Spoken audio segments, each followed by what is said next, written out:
And I want to say good morning. Are you all are all participants able to see the screen? Yes. Good, good. Not at the moment, but I haven't got logged into the actual Zoom yet. Okay. Well, we understand, Mr. Spurlock. Just stay with us audio. I'll try to talk about it. But what we're going to do right quick is I'm going to share my screen uh, with you. And good morning. Good morning. And let's see. All right. What I want to share with y'all is this one, so we know what we've got today. This Zoom meeting will be repeated on the next week. We're doing these on Thursday. Next 2 Thursdays we're here, and then we will change to day 2, and that will be in December. And we have this set up so we will actually end at the end of 12 weeks. We will have all 6 of these classes presented to you guys so you can maintain your hours and maintain your licensure as an EMT, advanced EMT, or paramedic. Today we're doing ventilation, oxygenation, post resuscitation, VAD, strokes, cardiac arrest, and research. Says here a total of 8 hours. When we talk it out, when I feel like everybody is where we need to be with this, then we will move on from there. Where I get my information is from the. Can y'all see that screen yet? Did I mess it up? Nope, we just see your face right now. Oh, that ain't good. That ain't good. Hang on. I'm sorry. It takes a little bit. It takes a little bit to get me going on this stuff. This is the National Registry website, nremt.org. And if you go to that website, then you can click on your level of certification, and then down to the bottom, research, and then down to the bottom of that, you can find this is their National Continuing Competency Program. That's what NCCP stands for. And this is their new part. This is the part we'll go through. And these are the lesson plans, if you will. So instead of me going out here and taking these and breaking them apart, we're just going to use their stuff. And can y'all all see that? Do I need to make it bigger? How about that right there? I see it pretty good. Okay, Yep. good deal. Good deal. So this is, If you can accept me into the meeting on the video, I'll be able to watch and stuff too. okay. I don't have you waiting, I don't think. Oh, wait, there you are. Excuse me. You are waiting.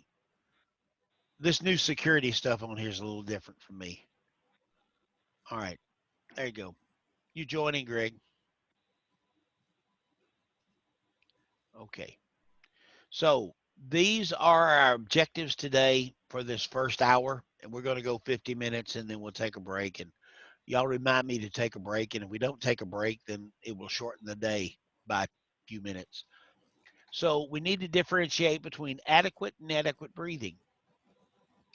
We're going to have to differentiate between respiratory distress and respiratory failure. And I know you guys know this stuff, but we got to go through it again. Explain when to oxygenate and when to ventilate. There's a difference between oxygenation and ventilation. Y'all all know this. Discuss the AHA position on routine suctioning of newborns. Some of y'all were taught to vigorously suction newborns, but the new standard is, somebody say it. Did you get the stuff out of the front and Yeah. it's minimal suctioning? Yeah, don't suction them unless they've got a problem. That's very right, Brian. Thank you very much for joining that. Demonstrate effective bag valve mest and ventilation from proper depth and rate. You will do that in ACLS, so we don't have to do that here. So demonstrate, that's a skill thing that will pick up on ACLS, or you can practice it on your own and have somebody sign you off. Okay. So let's talk first about this adequate and inadequate breathing. What is adequate breathing? And I'll do this. Jake, what's adequate breathing? I would say that it's breathing that equals good gas exchange, good tidal volumes, 8 to 12 a minute, somewhere in that range, 12 to 20. But can you be breathing at 12 times a minute, 15 to 16 times a minute, and still be inadequate breathing? You can if it's shallow breathing or. So, somebody want to add something? They're able to breathe without assistance. Okay, those are all good. I would think it would be a rate and quality as to promote life or to sustain life or to maintain life versus losing ground. Right, and that's one of those things that the big thing for that is perfusion.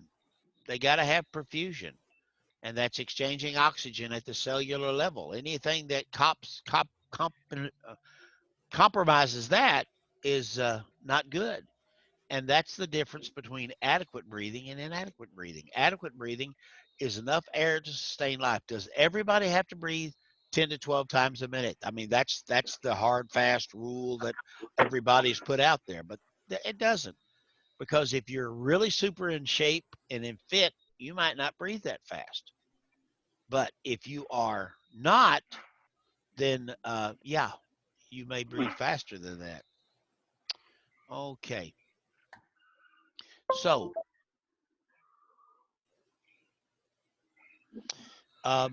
they use the thing here called adequate minute ventilation or adequate tidal. These are the things that can cause inadequate breathing, and y'all covered all of those: inadequate tidal volume, inadequate rate, or a combination of both. But adequate breathing does not require ventilation, and I think LaDonna said that. Is that correct? So that's how we tell if they're pink, warm, and dry, exchanging oxygen, alert and oriented. Boy, we're happy with ventilation. Uh, in a newborn, it may be a rapid, but it may be a vigorous cry. They need to have that enough to cause perfusion and cause life. And I think Brian hit it the best way. It's what you got to have to make life happen. So when things go wrong, the patient will go into respiratory distress. And if respiratory distress is not corrected, it can lead to respiratory failure. So let me see down here. Highland, are you there, sir?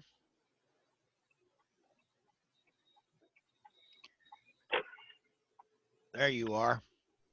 Can you give me a little bit of information, what you remember about respiratory distress and respiratory failure? Stress is usually minimal respiratory as far as maybe accessory muscle usage, increased respiratory rate, decreased respiratory rate. Failure is going to be that point they reach to where they can't compensate anymore, and they just start to go downhill. Basically, they decompensate until failure. That's good. That's good. That pretty well sums it up. The National Registry lesson plan there says respiratory conditions are dynamic, and they are. And they can be, something as minor as a small cold stuffiness, or it can be quite acute when you get into COPD patients that, are deoxygenating. And the symptoms can change over time depending on the disease process, whatever the process that may be. And sometimes patients may tell you, hey, I'm short of breath, and they may need only comfort care to get them through that. Uh, LaDonna, have you seen anything like that?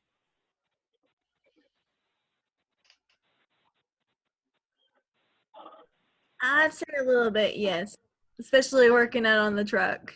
Yes, ma'am. And you see people that are pink, warm, and dry, and they're good. And when you see those that have maybe a little cyanosis around their lips, that's more serious. And when you get down to that respiratory distress, they're circling. They're circling. They're right there at that tipping point. And if we involve ourselves with their respiratory distress and make sure they're getting up. Now, somebody share with me, Greg, it'd be fine for you if you want to. They put on a pulse oximetry. Uh, what numbers are we looking at on that?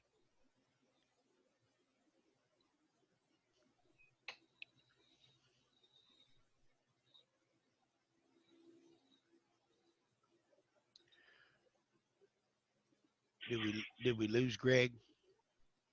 No, there you are. So the American Heart Association says pulse oximetry should read what's the magic number? Would you want to go between 94 to 100? Unless if they were COPD, then it'll be probably a little bit lower. That's pretty good. That's pretty good. The Heart Association, 6. what's that? 96? What it 92? says? So 96 to 100. Last one that I saw anything on was 94 to 99. They like you to stay under 100% because you don't have any understanding past 100%. So if you're in the 94 to 99, then you're sitting in a homeostatic space. That's true. Very good. So they don't want 100%. You know, a lot of people said, oh man, we got to get up to 100%. Well, there are some COPD patients out there. If they're at 88, they are not in respiratory distress. That's the way they are. So 92, 94, those are the areas. That's our target range. And these people will decrease their tidal volume. If they decrease their tidal volume, they decrease the air that's in their lungs, and then they decrease both of them. That will lead to inadequate alveolar ventilation or IVR or respiratory failure. And these patients typically start to turn blue. And we've got to watch for some symptoms there. And those symptoms are just listed there: deterioration of mental status, confusion, loss of gag reflex. And that's mental confusion, altered mental status, maybe an respiratory failure situation. They're going to be using those accessory muscles. You guys have all seen it. I don't need to tell you about it. You know, grunting, head bobbing, nasal flaring, tripoding, all those things are alert things for us to go into the room and do the room scan when you get there to do that initial assessment. And when you see that, you know they're in bad shape. And then we talked about the decreased SpO2 with the capnography, cyanosis, and then hypercarbia, because those can all lead to respiratory failures. All right. Questions on respiratory failures, or anybody got anything to add for the group's edification?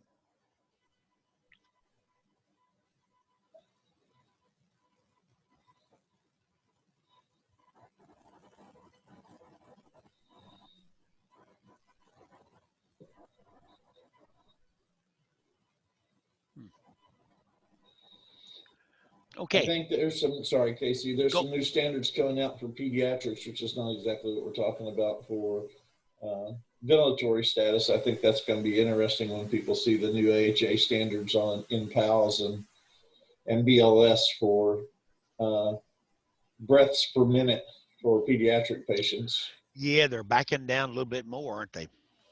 Well, on just on just ventilatory support, if you're not doing compressions, they've got you back. They've sped up the pediatric ventilations to one breath every 2 or 3 seconds. Okay. So it's going to be jumping up to 20 to 30 breaths per minute when you're wow. providing simple. I say simple when you're providing respiratory support, but not cardiac support. Okay. Thank you, Brian. That's good information to know, because we're all going to see that. Probably by February, 1st of February, that'll be when they change over. Matter of fact, if you do an online class right now, you'll get all that new data. But Okay. the hospital's still trying to burn up all their stuff between now and February when it goes into effect. All right. I appreciate that information. I was thinking it went the other way, but anyway, that my thinking. All right. Welcome, Matt Presley. You're in. Um, so, or he's trying to get in. All right. So let's talk about airway adjuncts. All right. Sometimes we think airway and we instantly think intubation. Not so. We need to back off. We need to start thinking. We need to start thinking basics first. And airway securing the airway still, we got to secure it. And if we can secure it with an OPA, great. If you can do it in an MPA, great. But there's be more later on as we get into the depths, into the advanced and the paramedic. They still will be talking about these basic airway adjuncts. They're good. They prove their purpose. They are evidence driven. So, the OPA will work. So, an OPA, y'all all know what it looks like. It's white. Usually, it's got a curve to it, little things down the side. Whatever it is, it goes through the mouth, an oral pharyngeal airway. It does needed sometimes in respiratory distress, especially to hold the tongue forward. In an unconscious patient and an unresponsive patient, those are going to be the indications for this. Now, the contraindications of this is a gag reflex. You put in an OPA and the patient goes, bleh, you probably need to pull it out. If you got trauma to the mouth, oral surgery, recent broken teeth, trauma in that mouth, don't use the OPA. All right. Anybody got any information you want to share with the OPA? Oh, I got two chats. I'm sorry.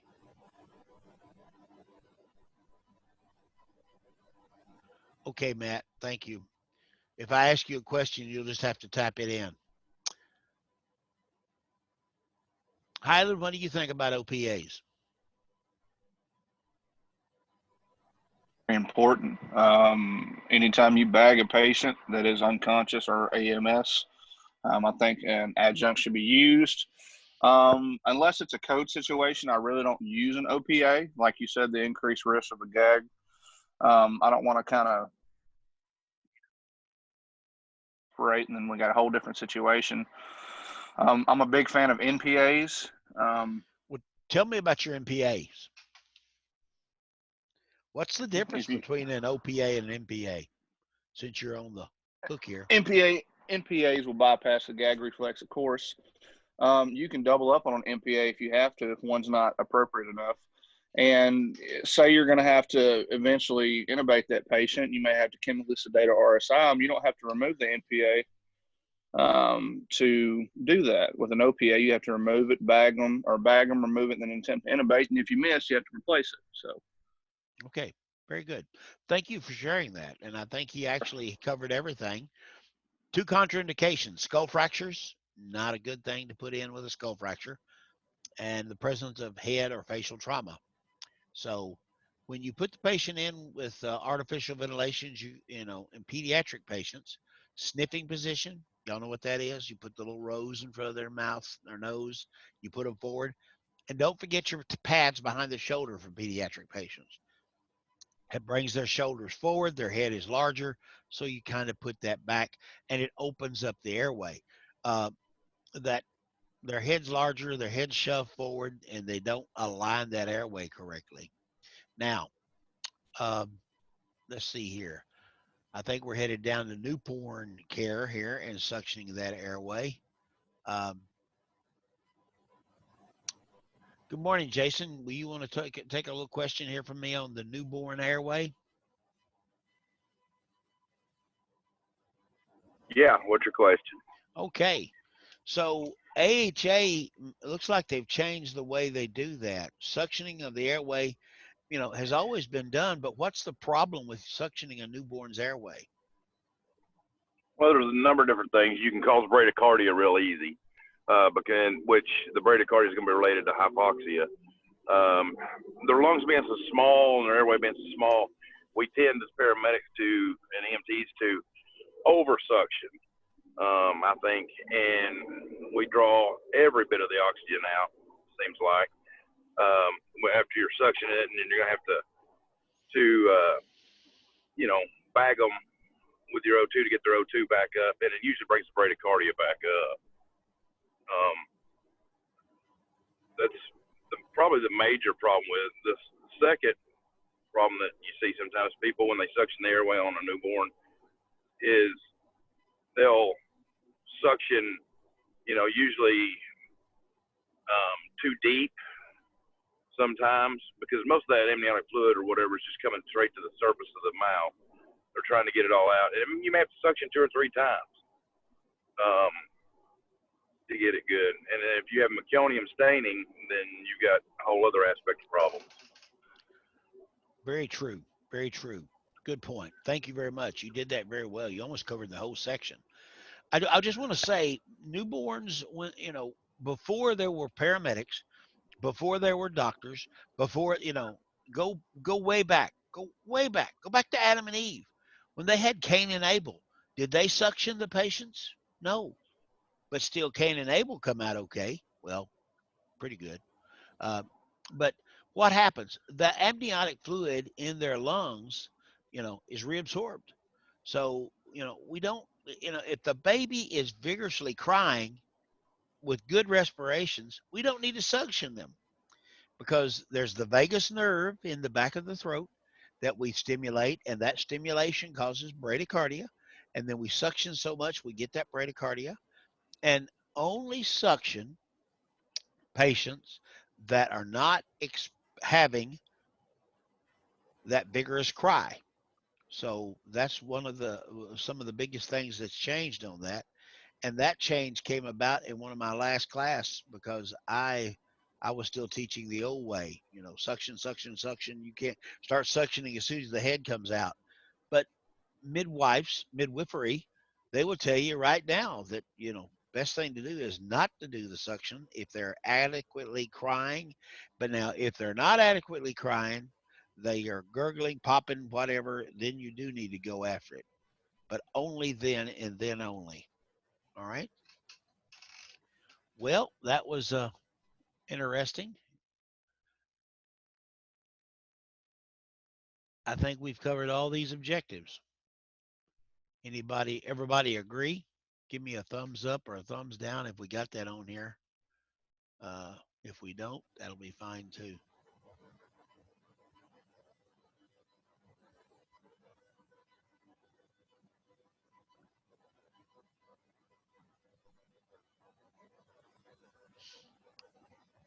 Somebody's gonna have to educate the old guy because I don't see a thumbs up, thumbs down deal.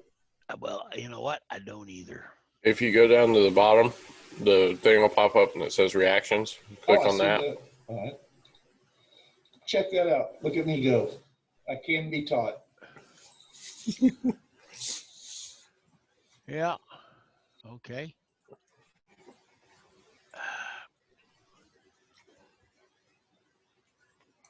Okay, now how do I? Oh, it went away. That's what I was going to ask. How do I unreact? Well, it will unreact on its own. Okay.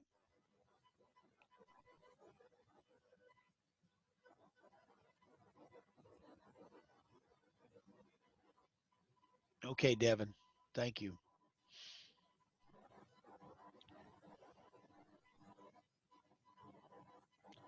Let me get back to this. There we go. So that took care of that. We've got that. Y'all should be up on ventilation. So now we're going to go to oxygenation. So we're going to talk about the pathophysiology related to oxygen transport and metabolism.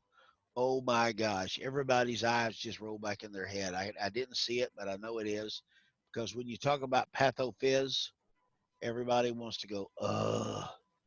But we're going to talk about AHA guidelines on oxygen therapy and post-cardiac arrest and acute cardiac arrest syndrome and stroke.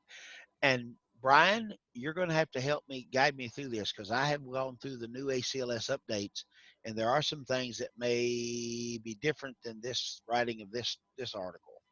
So, but we'll go through this and go with it. All right. And we're going to talk about, oh my gosh, free radicals. Free radicals. I always thought free radicals was a bunch of paramedic students on a break at the college. but that's different. Okay, here we go. So the AHA guideline said with suspected ACS, those coronary syndromes, those people that are having chest pain that's radiating up and down and around, you put the pulse oximeter on them. If it's 94% on room air or less than 94%, then they probably need oxygen. But, if your pulse oximeter is unreliable or not available, if the patient says, I need oxygen, the old standard was if they needed oxygen, you gave it to them.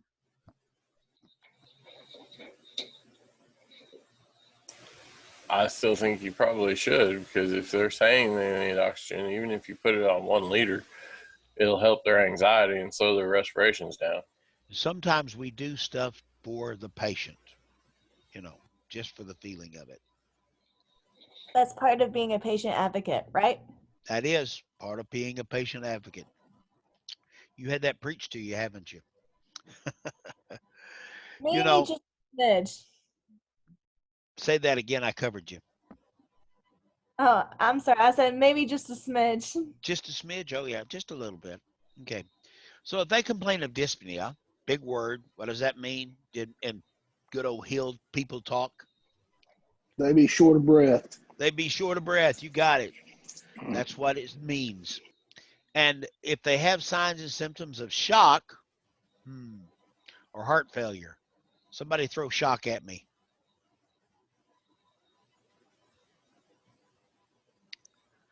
Shock is inadequate perfusion. Yes. One of my doctor, Dr. Ed Hammonds, he would look at us and say, shock is the rude unhinging of life. And that's true. Shock. People go into shock. Well, shock is the final stop on the pathway to death. There's another one for you. People that die go through shock. Now, shock, they're going to be cool, clammy. We know it. Low blood pressure, you look in their face and they're there, but they're not there. Their eyes are open, but they're not there. And then the other one is heart failure. Okay. So inadequate perfusion with shock. How about heart failure? And you notice the one word that's been off of there that used to be on there forever. We used to call that congested heart failure. But they're getting totally away from that now. In fact, I saw a ad on TV the other day for some medication, and they were talking about heart failure.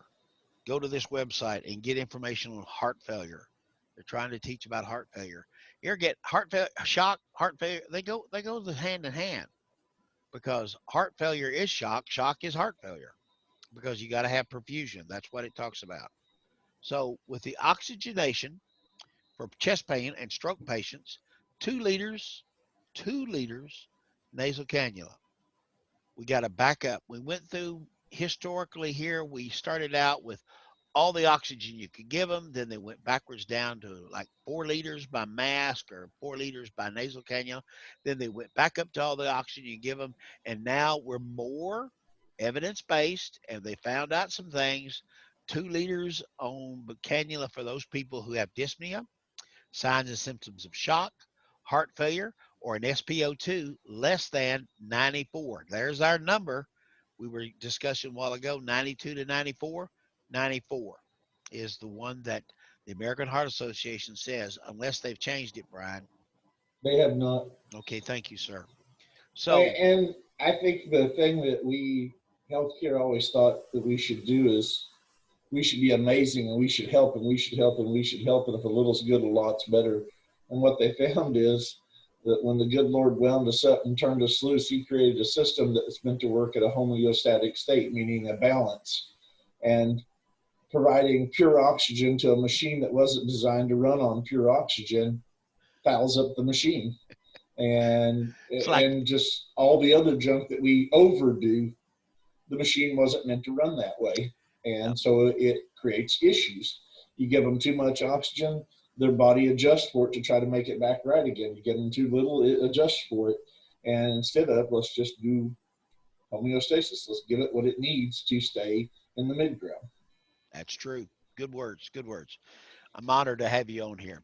So we need to titrate oxygen for the SpO2. So we start at 2. The SpO does not come up, then you can bump it up. And once you get to the maximum amount of oxygen on a nasal cannula, somebody give me that number. 6 liters a minute. 6 liters, yes. Unless you've got some of those that go up high flow oxygen by nasal cannula, they do make them, and you can go higher than that. But what we carry on the truck most of the time, 6 liters is it. And if you get to 6 liters and you still hadn't got them to 94, you might want to go to a mask. But you're right. Uh, Somebody help me out. If maybe Highland, if you had a piece of metal and you sanded it down where it was bright and shiny, and you put pure oxygen on it, what would happen to it? Rust. Rust. Rust. And that's what they found out with humans, and we're going to be talking a little bit about those free radicals that happens down there in that problem. But normal patients, you got that negative pressure, you've got the thoracic cavity that is entirely closed. And I'm going to get teachy here in just a minute. The diaphragm goes down, the ribs come up, the intercostal muscles are working. And when you take that big breath in, not only does it fill the lungs, but it also draws a little bit of blood from the heart. Now, that blood ejected from the left ventricle in 1 minute is cardiac output. You got to think about this. The left side of the heart pumps blood to the body. So you get into some mathematics. If you wanted to figure out cardiac output, you'd have to know the stroke volume, and you'd probably need a wedge balloon pump, but that ain't going to happen. But if you got heart rate and stroke volume, you got cardiac output. And stroke volume equals the amount of blood ejected from that left ventricle on each contraction. Heart rate, of course, is the number of times the heart beats in a minute. And that negative pressure allows venous return. When you breathe in, allows venous return to the right side of the heart. And the right side of the heart is the ventilation side. It's the pulmonic circuit. It's the part that sends it out to the lungs. And when we get into later about heart failure, we'll talk about the different sides of the heart and how they are involved with it. So when we breathe somebody, we're doing ventilations, bag valve mask, and we squeeze that bag mask and we try to put it in there. Sometimes we put it in too hard. Sometimes we put it in there too fast. And if I can, I'm going to try this. Did y'all see this right here? Did it change? Yeah, it changed. Good, good. This is the publicmed.gov. This is the research they did. We're talking about evidence-based, where there's death by what? Hyperventilation. Too much airway, too much air going in. We can kill these patients because there is a whole bunch of different things. And if you go down through this abstract, have y'all ever read abstracts like this? I mean, when you get down here, 13 consecutive, 13 consent. Anyway, from 63 plus or minus, they did 13 patients receiving CPR. 7 were men. The average rate. You can get into all this statistical data down here, and it's in the weeds. But where you go, if you're going to read an abstract, always go to their conclusions, because their conclusions will put it out there where you can understand it. And if you look right here, it says, despite seemingly adequate training, professional rescuers, PS, that's us, consistently hyperventilated patients during the out of hospital CPR. Ouch, that's us. Subsequent hemodynamic and survival studies in pigs, that's what we might be, demonstrated that excessive ventilation rates significantly decrease coronary perfusion pressure. One of the things we want is good coronary perfusion pressure, but hyperventilation reduces that, and survival rates go down. That's terrible, despite supplemental CO2 to prevent hypocarbia. This translated research is indicative demonstrates, and it goes on to talk about that. It goes down, it says, additional education of CPR providers urgently is needed to reduce these newly identified and deadly consequences of hyperventilation during CPR. Then it goes on to directly talk about emergency medical people. These findings have significant interpretation and design resuscitation research, CPR education, and the development of biomedical devices for emergency medical services for quality assurance and clinical practices. Wow, that is pretty substantial. Saying is go off of your CO2 monitoring instead of your O2 monitoring. You can go off of CO2, you sure can. But either one of those, you know, I would imagine that uh,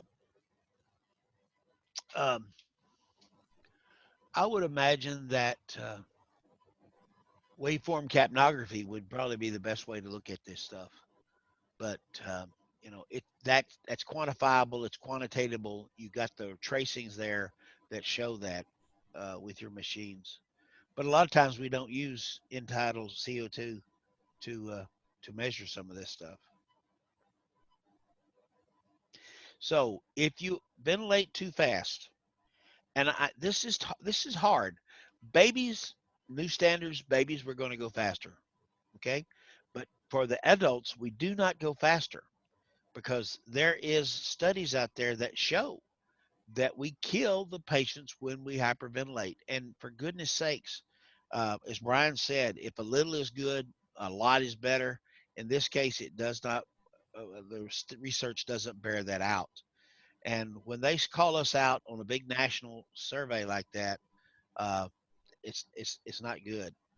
So we need, if you give too much air, it's going to decrease cardiac output and decrease tidal volume. So how are we going to know how much air to give? The heart has come up with a real simple answer to this. Chest rise. Chest rise. That's it. If the chest is rising and they are perfusing, everything should be good. That's the way it should be made. That's the way it should work. And that chest rise 12 times a minute, that's one every 5 to 6 seconds. Okay? That is going to be what you need to do. Don't get 10 to 12. I mean, we're there, the patient's not breathing, our adrenal glands are just squirting out epi and norepinephrine, and our heart is racing, and everything's going through our minds. What we were thinking about, what should we do? What did I learn? How does this work? What's the latest study? So we get in there, and what do? We revert back to hyperventilation. So you need to set and take a take a take a timer.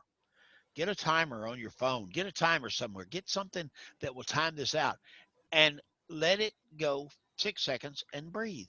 Start getting that rate. I know the compression rate. Everybody knows the song for the compression rate, right?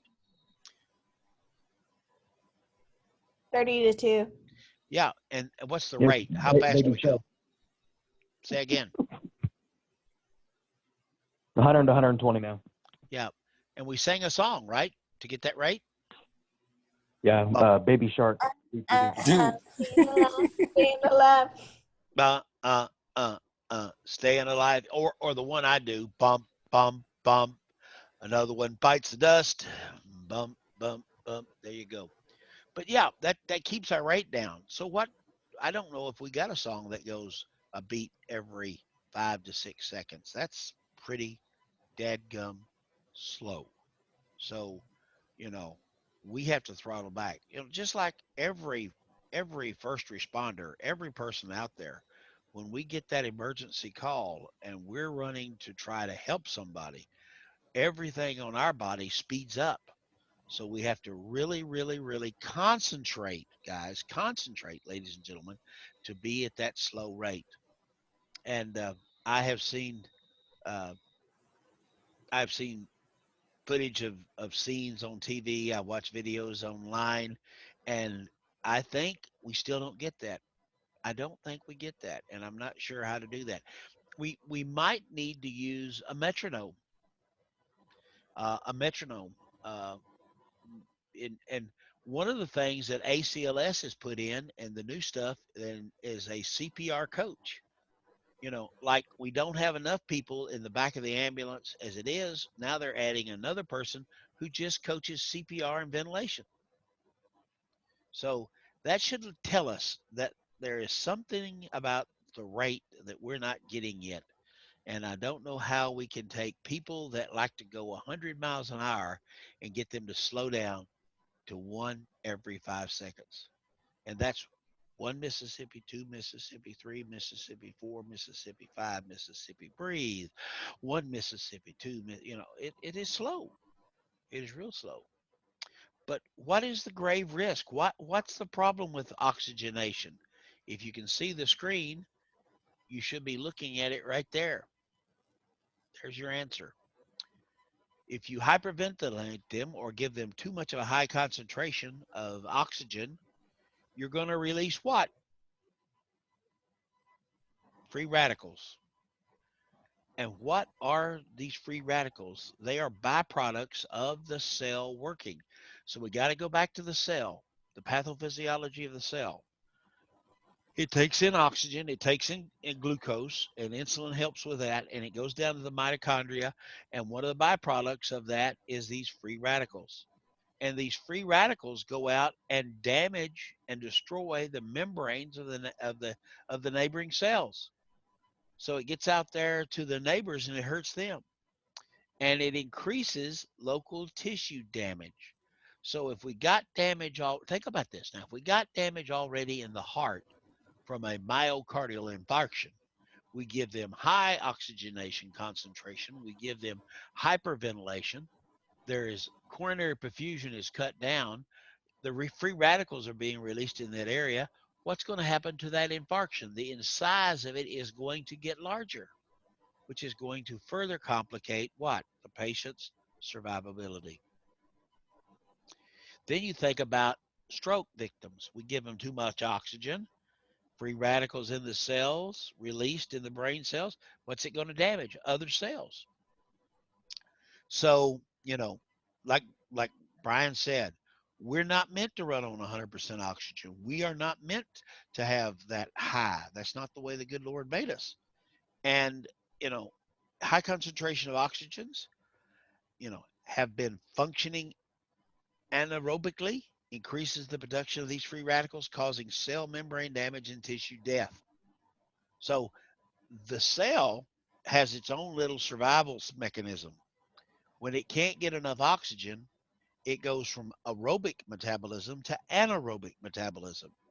Now, anaerobic metabolism is not a good way for cells to work, but it's in survival mode.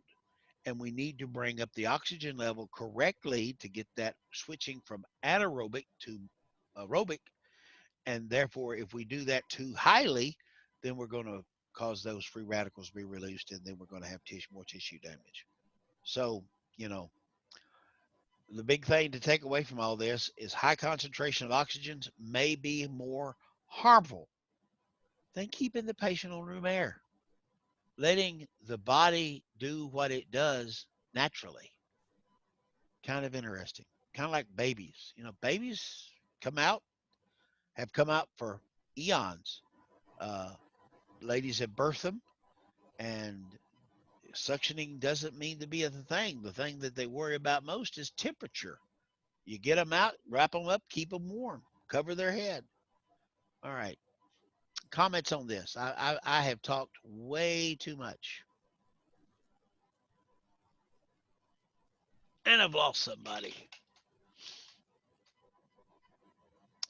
Jake, what do you think about all this? You're there. It's neat to see how EMS has developed over the years. I'm going into my 18th year of this, and when I started, it was oxygen don't hurt nobody. You can't give them enough. Give them oxygen.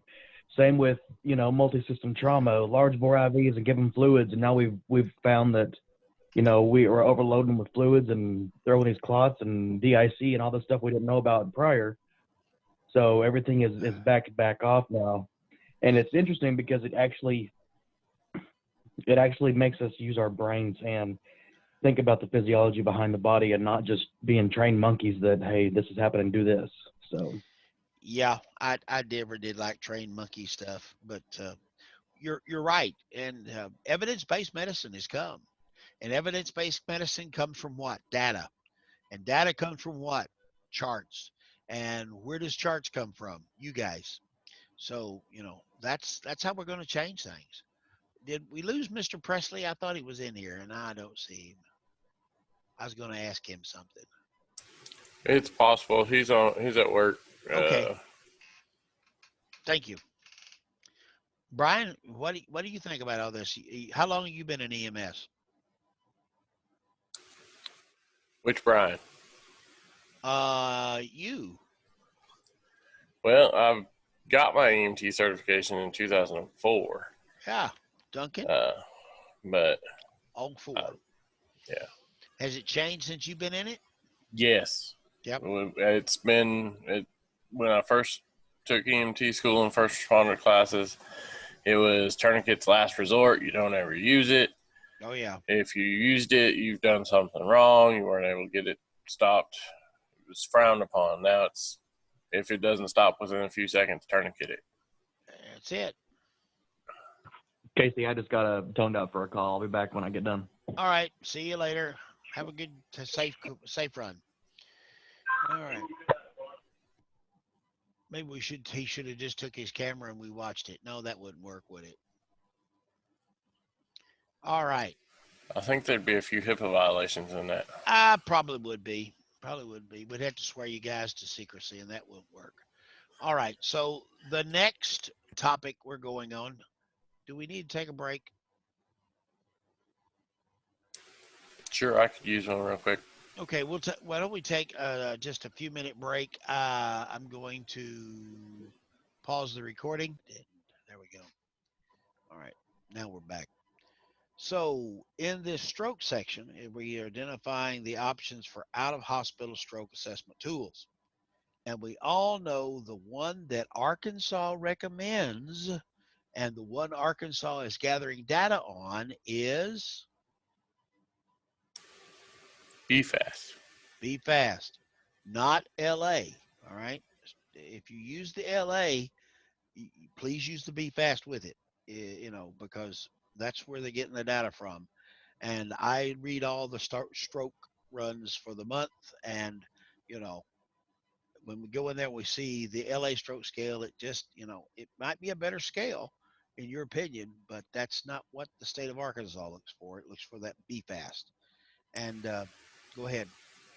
At one point, that BFAST disappeared from our ESO program for a short time. But they got it back. And that's good. The three big ones. Let's go on here. So, in stroke, where do we want to get them? Definitive care for a stroke patient is where? Stroke center or neurological center. That's it. And what's okay, Brian, Duncan? Yep. Should I call you Mr. Duncan so I don't mess you up with the other Brian that's on here? Mr. That'll Duncan. Mr. Duncan, so you've gone to this heart thing, and what was the two things you said? The stroke center and the what?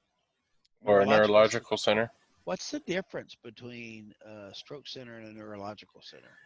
Well, North Ark is technically a stroke center because they have telecommunications with the Arkansas Save system, so they can get in touch with neurologists and do an assessment and possibly give TPA.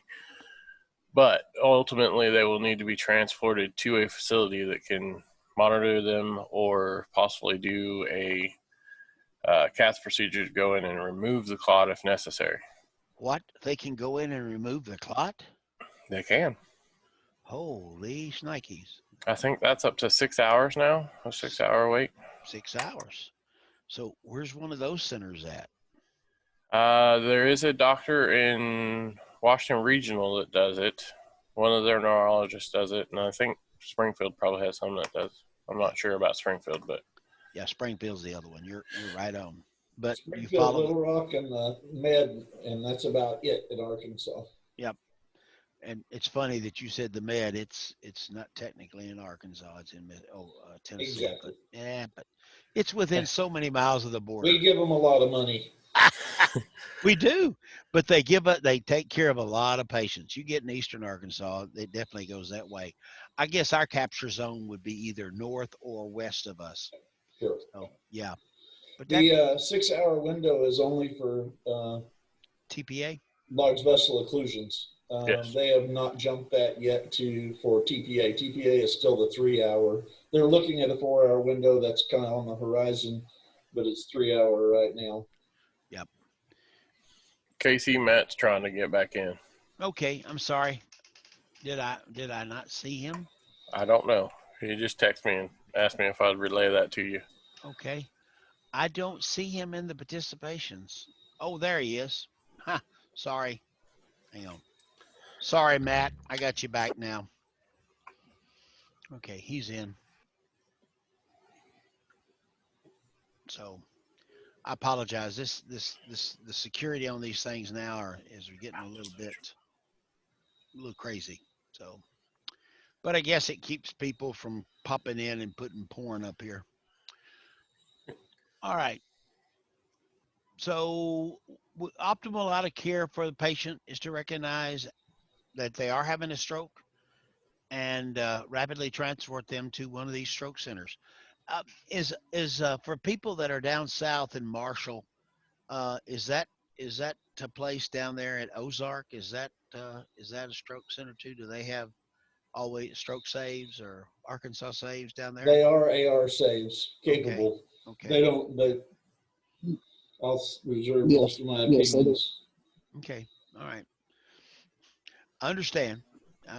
But we need to know if I was working out of Marshall and I was south of Marshall, it might be better to go there transport Absolutely. wise. So If they will see you, I think that would be a great idea. that would be because that would get them closer to the tertiary centers of Little Rock or over there. So The big thing would be going to the closest appropriate facility, right? right, who's that? Is that LaDonna? No. Yes. Yeah. Yes, it was me. I'm sorry. Okay, that's good. I'm sorry. I'm trying to watch the screen so I know who's participating and who's not because that's what I've got to. That's what I got to do as a teacher to say, yep, they were there and they participated. I'm back now. This is Matt. Okay, Matt. Okay. Thank you. Okay. So let's see. Out of hospital tools. Oh, wait. Back up. So after we recognize it's a stroke, then we got some things we can do to help the patient out. The first thing we need to do is to rule out something that mimics a stroke. And what mimics a stroke? Hypoglycemia.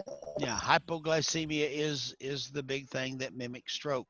So we need to get a blood sugar on them. And with the devices that's coming out now, like the Freestyle Libre and what's that other one that goes on the stomach? If they've got those devices handy, you can check their sugar instantly by just putting their phone or their device reader up to it. Blood sugars easy to do. Check them, and we want to see if they're hypoglycemic because that can mimic a stroke. Now, hyperglycemia, the other side of that, the hypo and the hyper, is associated with poor clinical outcomes. So we need to check their blood sugars, and document it. And then we're going to use a tool to check them out. And there are several: Cincinnati, Los Angeles, and the Miami. Cincinnati was first. Los Angeles came after that, and then all of them have basically the same things to look at. Um, and what we're looking at is signs and symptoms. So what kind of signs and symptoms do we look at? Well, remember, be fast. Look at their behavior. Look at their eyes. Look at their facial expression. Look at the weakness in the extremities. Look for speech problems, and then we find out the time. But look at their face. Does one side match the other side? It should be the same, unless they're a Dick Tracy person that was always called Two-Faced. I always thought that was funny. Weakness in the extremities. Give them a finger, and let them squeeze on it. Tell them to close their eyes and hold their hands up. If one hand drifts, then that may be a sign that you're looking for. If they're having speech difficulties and their sugar is okay, then that's another one. And if this is the big one, if they fall, if they have coordination problems. We respond to a lot of falls, but when we get there, do we actually go through the back of our mind and say, hey, this fall could be a stroke? We go to a lot of altered mental status patients. Do we ever think and stop and pause and go, this could be a stroke? In fact, some of the research that I've been reading on strokes out there on the EMS websites, they're saying that maybe we're missing a lot of altered mental statuses that were actually early strokes, and we get them to the hospital and then they have a stroke in the hospital. Of course, then they're better off because they're there. But we need to get that stroke team activated. Why is it important for us as pre-hospital to get the hospital notified that, hey, we're coming in with a stroke patient? You'll want to see if you can do a CT scan on them first thing. First thing they do, door to scan. That's the big thing that the heart teaches and everybody teaches with people to get them through this, is get them into the CT. So you call in code stroke. The instant they hear that, they should start clearing out the CT and making it available for you to get your patient straight in. Your patient should go through the back door of the facility right straight to CAT scan to be scanned. Uh, and then they get back and answer all the questions and do the door, the drugs. Okay. So what we're looking at, ouch.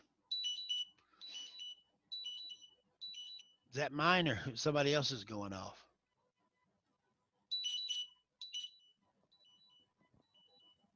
What in the world? I think it's you, Casey. It is me. And I'm trying to figure out why it's going off. It is me. Bummer.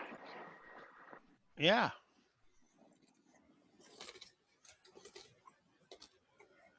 Don't know why, but it went off. It's making noises.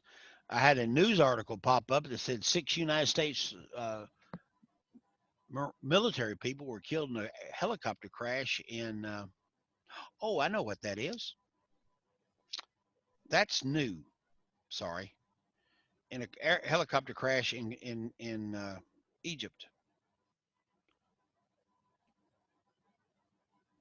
My blood sugar machine was going off. My Freestyle Libre now has an alarm that when my sensor gets to that point where I should be checking my blood sugar, it goes off. Sorry. And Mr. Duncan, in case you need to know, it's 94.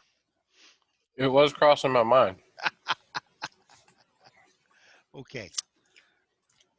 I do have my Freestyle Libre on, and I love the thing because it gives all the special readings. In fact, you can go in there and look at my averages. And I've been a good boy, been a good diabetic. My averages for the last 24 hours is 127. My average for the last 90 days is 129. That equals a 6.2 A1C. Isn't that a great? So, what do we do for stroke patients? What should we look at the protocol? Would that help? Let me see if I can do that. Hang on, I'm gonna run out here and do something. I'll be right back. Uh-huh.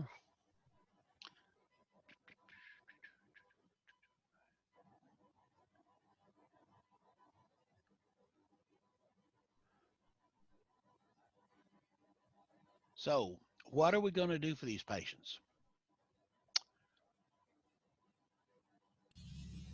Well, first we want a quick set of vitals as fast as possible. We want a quick check and a quick stroke assessment if we can recognize the signs and symptoms and notify the hospital as early as possible. And then we try to get a couple IVs and a 12 lead to kind of just rule other things out. And then the big thing is just let the hospital know as early as possible. Very good. I'd throw a blood draw in there if possible when you're getting your IVs. All right. And possibly looking to give them some oxygen, just a little bit, just enough to help keep them calm. Patient advocateness. Hoot. Okay. Yep. But if they're 94 or better, we're okay. 1 liter maybe? Maybe. maybe. Y'all are looking at this screen right here. Yep. An Protocols. absolute, Yep. an absolute last known well time and a 10-minute scene time. Oh yeah, 10-minute scene time is a big one. We got to get that get off of that.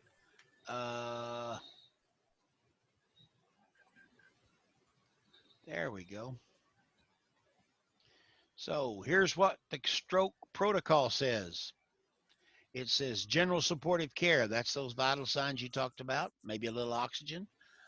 If it is less than 95, that's what the protocol says. Determine the last known well time. Yes, last known well time. We need that one. And blood glucose. Or is it normal? And only treat if it's less than 50. Perform the be fast for activation. Yep. Limit your scene time. We said that one. 10 minutes. That was a good point to bring out. Don't get drugged down. You know, we want to be slow with our ventilations, but we want to be fast on the scene. And you may a basic truck could be sent out on these by accident if it was a altered mental status or a fall that doesn't pick up on that. So control the early ER. Contact the contact ER early for code stroke. Get your second set of vitals. Excuse me, a vascular assay. Second, 20 gauge is preferred. Do your blood draw. That's it. Blood draw, got to have it, and at least get a blue top and get a 12 lead. Notice this one right here is one that we don't do routinely as a 12 lead, even though it's in the protocol. Just go into. Do you want to say something? You cleared your throat. All right. If transport time exceeds 45 minutes, we should be thinking about air transport. Okay. So blood pressure here, you might want to consider something if the diastolic is greater than 20 or the systolic is greater than 20. Excuse me, diastolic is 120, systolic is 230. And labetalol is the preferred drug of choice in treating the blood pressures.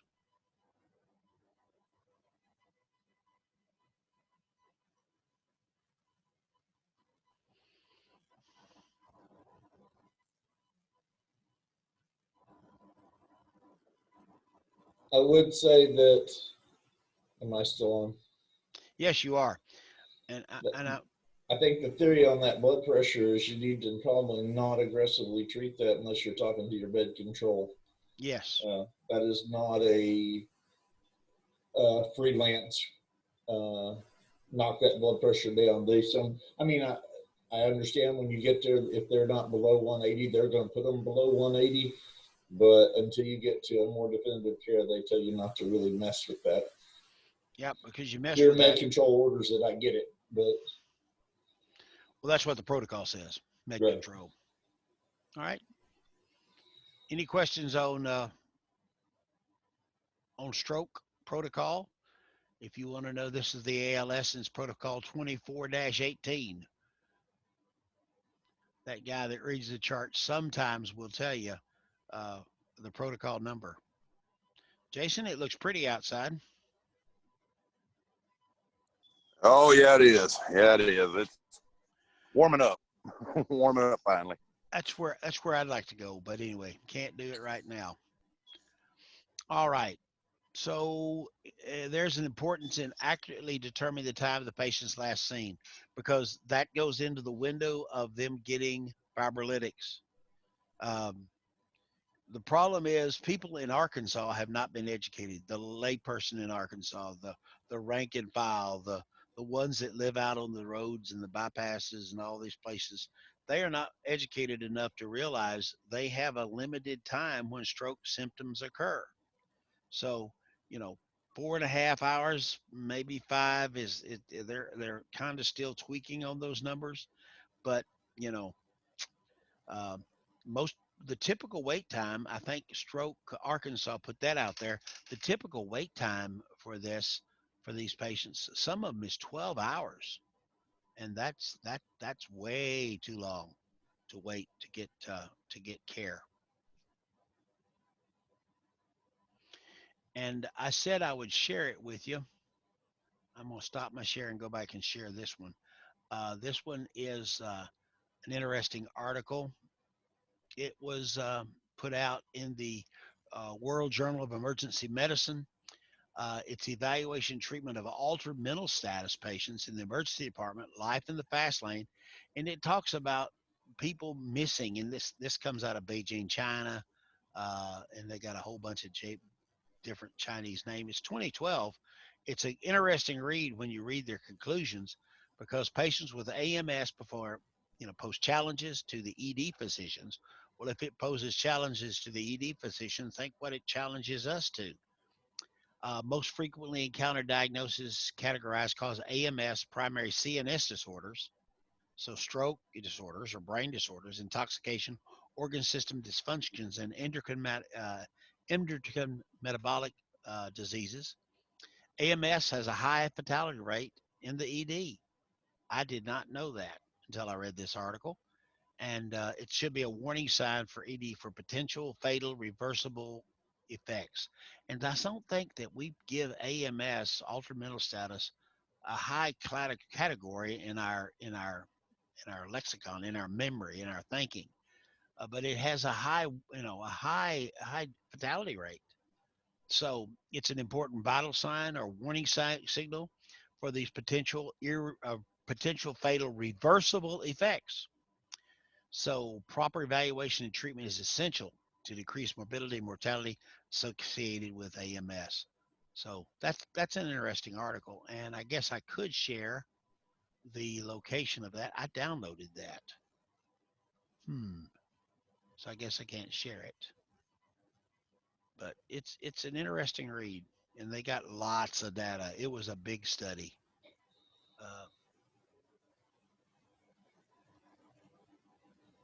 Okay. Sorry, can't share it with you.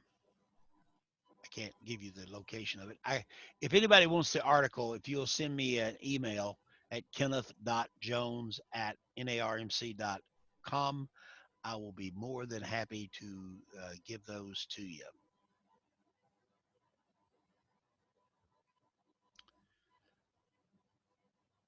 And we already talked about this.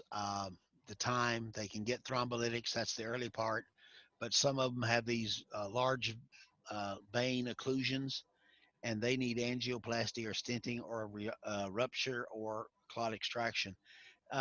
Somebody on the line, somebody on the Zoom here that would like to share with me or share with the other 10 folks on this call about identifying large clot or large vein uh, strokes.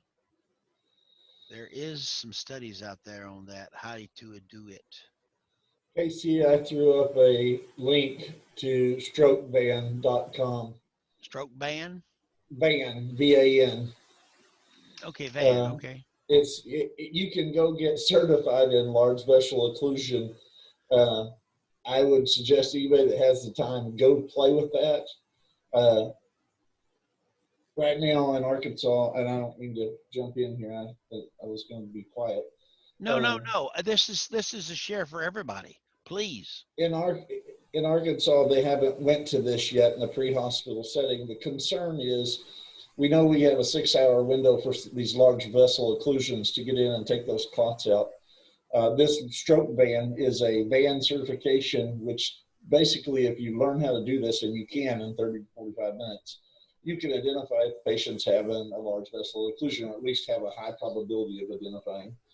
The concept at one point was that you would bypass a primary care facility like NARMC when you noticed you had this LVO, and you would go straight to a place where they could extract the clot.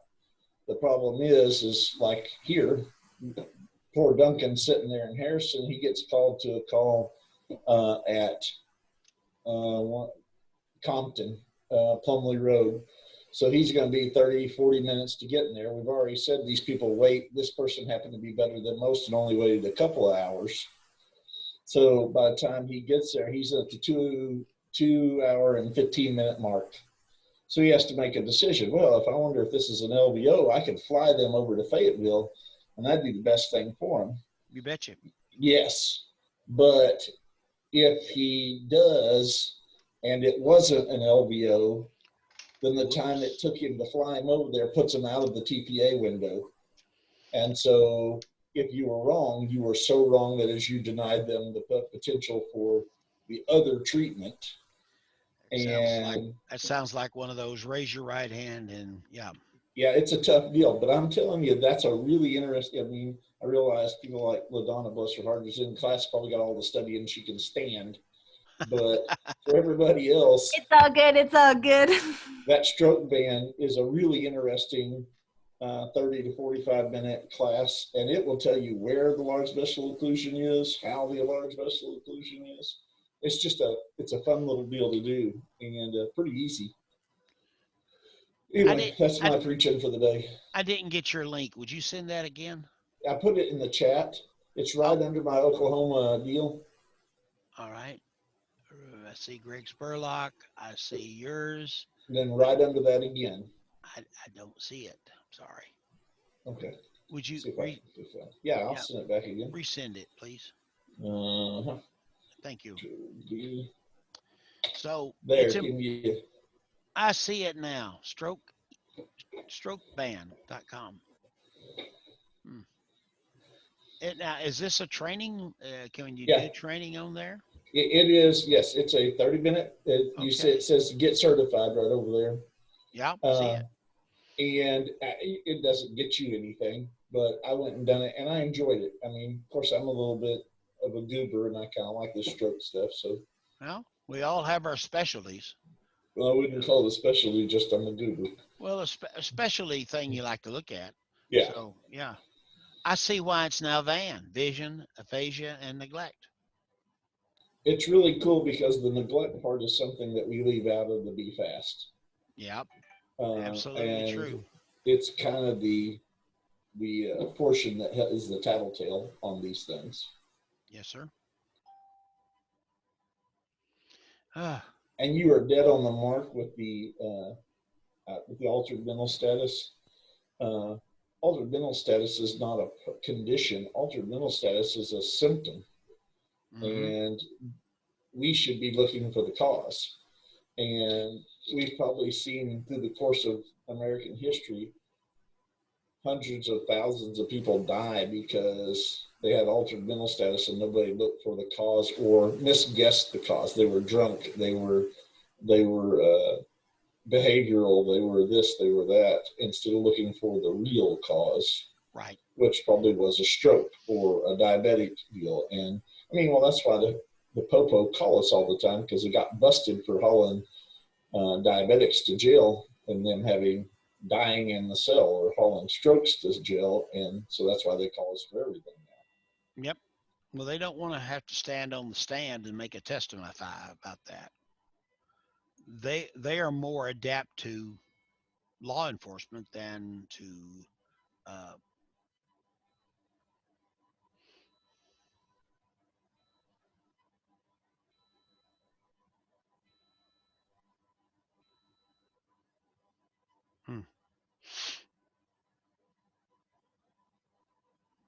Okay.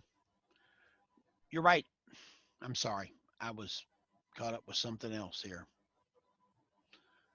I was looking at somebody sent me something that was kind of impressive. Okay, so let me see. I wonder what is going to happen if I go here. I got to share, and then I got to go to EMT recertification. There we go. And guide. How's that? Is that better? We're back to it. We got a lot to talk about on strokes. You said you're a goober about it. I think we all need to be more of a goober about it and study it more intently and figuring out, our patients and looking at our patients and dealing with what strokes happening. That's why one of the things we look at every month is stroke runs, and we track those data on strokes, and we look at people, and um, hmm, let me do this just a minute. Y'all forgive me. I'm gonna go out here. Well, I think that for me, it's the passion of whether somebody, it's the quality of life that somebody is left with, and we have some control over that. We cannot cure the problem. We can't. I mean, we don't have a tool in our arsenal, one, that will fix this problem in the pre-hospital setting. Absolutely true. However, our job is maybe sometimes it isn't to fix the problem, but recognize the problem and create a gateway so that somebody else could fix it. And what you're leaving these people with is a livable life or an unlivable life. And, you know, for me, being locked up inside my head, which is kind of a boring place to rattle around, would be one of the most miserable existences left to man is uh, not remembering, not being able to feed myself, not being able to remember to swallow, not being able to remember to do anything or halfway remembering some things. And if we can be on the ball, and if our real goal is, if our true, honest goal is best patient care, then we would humble ourselves a little bit and bust our butt to be the best gatekeepers that we could, recognize the problem, meet all these criteria, just whether it's right or not right now, they're telling us that's the best option we have to save these people. So we should bust our butt to meet those criteria. That's true. And some of y'all have probably not seen this. Are y'all seeing that screen, that Excel screen there in front of you? Is that on for y'all, LaDonna? You see that? Yep, I'm seeing it. Thank you. Okay. Well, this was October 2020, which was just completed. We had 11 acute runs. Of that 11 acute runs, we had 4 transfers. So we had 15 stroke contacts on our service. 68.4 of them, that was their age. Average age was 68. So we're looking at geriatric there. 47% of them were female, and 53% of them was male. That is not always the case, but in October it was. Um, what data points do we look at when we do strokes? Well, we look at blood glucose. And by the way, congratulations, pat yourself on the back. 11 out of the 11 acute runs did get a blood glucose. And the blood draw, where is that? Is that in there? Somewhere there should be a blood draw in there. But anyway, uh, stroke scales, 91% were BFAST, and there was not one run which was 9% was both. So ever who did the LA stroke scale did both and the BFAST, and that's good. So stroke scale was 100%. Yay. EKGs, 10 out of 10, which was 100%. And you say, well, that's good, but 50% of them were 4 leads and 50% of them were 12 leads. So you got a 100% score there, but only following protocol was 50% because only 5 of them did. Um, Brian, you think this is okay to share, don't you? Now that I've done it, I hope I haven't violated something. You know what? I think it's fine. There's no names here. There's only one run number, and I'm sorry about that. Scene time. What do you think your scene time was? 14.8 minutes. So 55% of the time, you guys were off the scene in 15 minutes. That's going to change to 10 minutes. 36% of the time was less than 20 minutes, but there was one run that was 23 minutes in length. I just can't comprehend staying on the scene with a stroke patient 23 minutes, but I guess it could. 9 minutes was the shortest time. Stroke alerts, yay, 100%. Stroke bands, yay, 100%. Last seen normal, 100%. Congratulations, guys, you met the standards. So where did we go? Well, 9% of them came to NARMC. One went to Ozark and one went to Baptist Regional, and Baxter Regional. They were probably closer over there. Transfers, 3 went to Washington Regional, 1 went to UMS. Well, how do we stack up with 2019 data? Well, if you see there, we got 96%, 82% did the BFAST. EKG, we averaged 90%, and that's up from the 2018 data. And you can see right here, this was a little bit concerning to me. Scene time was 14.8 in this month. Scene time here, 14.8. We did that good in 2018. Look what we did in 2019. It got a little bit longer. So stroke alerts, we are 100% this month, but last year at this time we were only 86%. And then stroke bands, 87. Stroke bands up here, 100%. And last seen well time, 93 to 100. So you're getting better. You're getting better. The national average for blood glucose is 98%. Stroke scales are 78%. EKG is 80%, and that doesn't break down 12 or whatever. And scene times is greater or equal to 15 is 89%. So you guys blew out the national average. Y'all did an excellent job last month. So, Casey, if you could run that statistic, I think what would be interesting is to see how the scene times for stroke compare to regular scene times. That would be an interesting one to see. To see if if EMS is any more motivated on a stroke than on any other call. Yeah, that's good. I did pull up on my screen where y'all can't see it the cardiac stroke, the cardiac time. Scene time for cardiacs is 17.2 minutes. So we're staying a little bit longer on cardiacs, but we got more tools in our toolbox, and we can do more for that. And it was 40% were 15, and then greater was 60. But we actually had a max time on a call in cardiac for October of 34 minutes. That's a long, long time to be on the scene. Just saying. All right. Let me get rid of this, bring it down. So, all right. We've been an hour. Do we need to take a break? We need to go forward.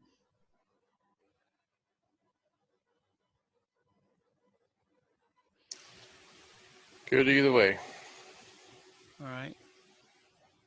Well, we got. I think I'm good to keep going, so I might lose service here in a minute. Okay, very good. All right. So strokes. We talked about a lot of good information on strokes, but there's got to be some things we need to talk about here. Knowing the stroke location where to take patients is very important.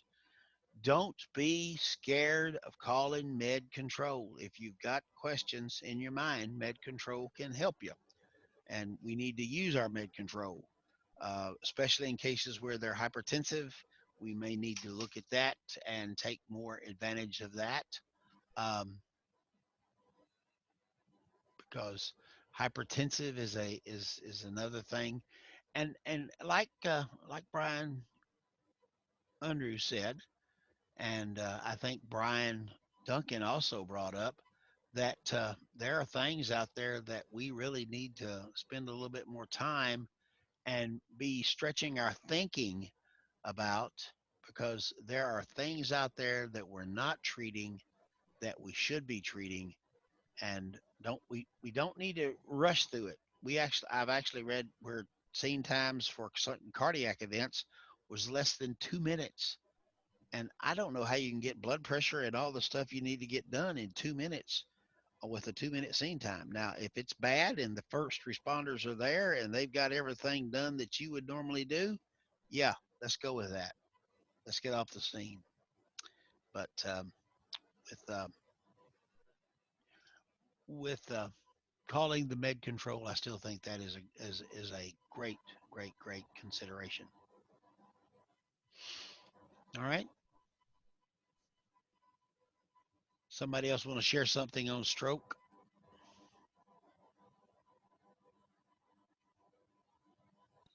This is where I think outreach education would be phenomenal for our first responders and fire departments, because if they could gather for you, they could shove you off that scene, and you should take it. I mean, if they can hand you last known well time, a phone number to a family member, and here's a BFAST, or here's a scale, then, or here's the meds even, then we should take that and we should train it into them so that we're on and off that scene. We're walking in and they say, hey, I've got some information for you and let me help you carry this patient out on strokes. Mind you, this is kind of specific, but then that would be a big blessing to us, because one of the hardest things we have finding is finding their meds, finding somebody to contact, and a last known well time.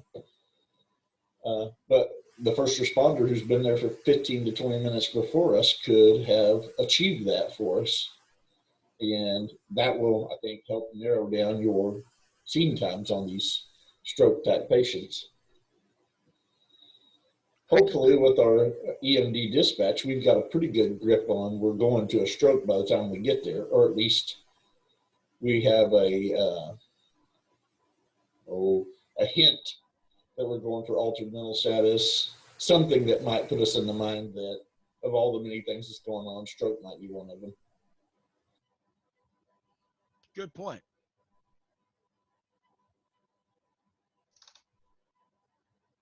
Good point.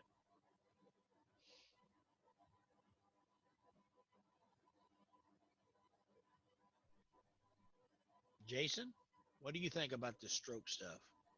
How could we change it up? How can we make it work better? Well, we need to get quicker with our response times, or not our response times, but also our on-scene times, and get them out there and get them to definitive care. I believe, Washington Regional is doing the, going in and getting the clot, pulling it out, things of that nature. But I don't know, is Springfield doing that? Does anybody know? Yes. I think Cox maybe, but I don't know about Mercy. They are. They are. So, get them to the definitive care. If you're looking at big clot stroke, things of that nature. I've had some people on scene that have had previous strokes and they're having another one, and the family's losing their mind. Give them that shot. Yeah, give them that shot. Give them that shot. It's like, well, number one, we don't carry the shot. Number two, if we give them that shot and they don't need it, it could kill them. And so the education to the public, we need to get out there more. And I think that'll make a big difference in some of our survival rates. And maybe that's something that in hospital education, when they recover from a stroke, that they've got the shot, that they need to know that, the next time they have it, they need to rapidly enter into the field of EMS or pre-hospital care. Going on what Jason was saying about educating them people also about last well-known time, because that is so important about strokes. Absolutely. Because that sets up whether they can be treated or whether they can't be treated. The American Heart Association, one of the first videos they put out had a stroke video, and they were trying to determine the last known well time, and they asked the family, and they said, well, the nightly news was on. Well, my gosh, that was a clue. And sometimes we need to be a little bit more of a detective to figure out exactly the information. And a lot of times we don't get that information because we just don't simply stop and ask. We go, oh, that's not important to me right now. It might not be important to you, but it might be important to the patient's care. That's just like using BFAST. Casey? Yes, sir. 911 scene times on average, just 911 responses. So emergency calls. E-calls, yes, service-wide for all of those since January 1 is 18 minutes and 49. So we're about 5 minutes below our average scene time. Right. If I remember the statistic people only got for October. Strokes are about 5 minutes below the average scene time. That's good. I didn't see how long. Well, if I can.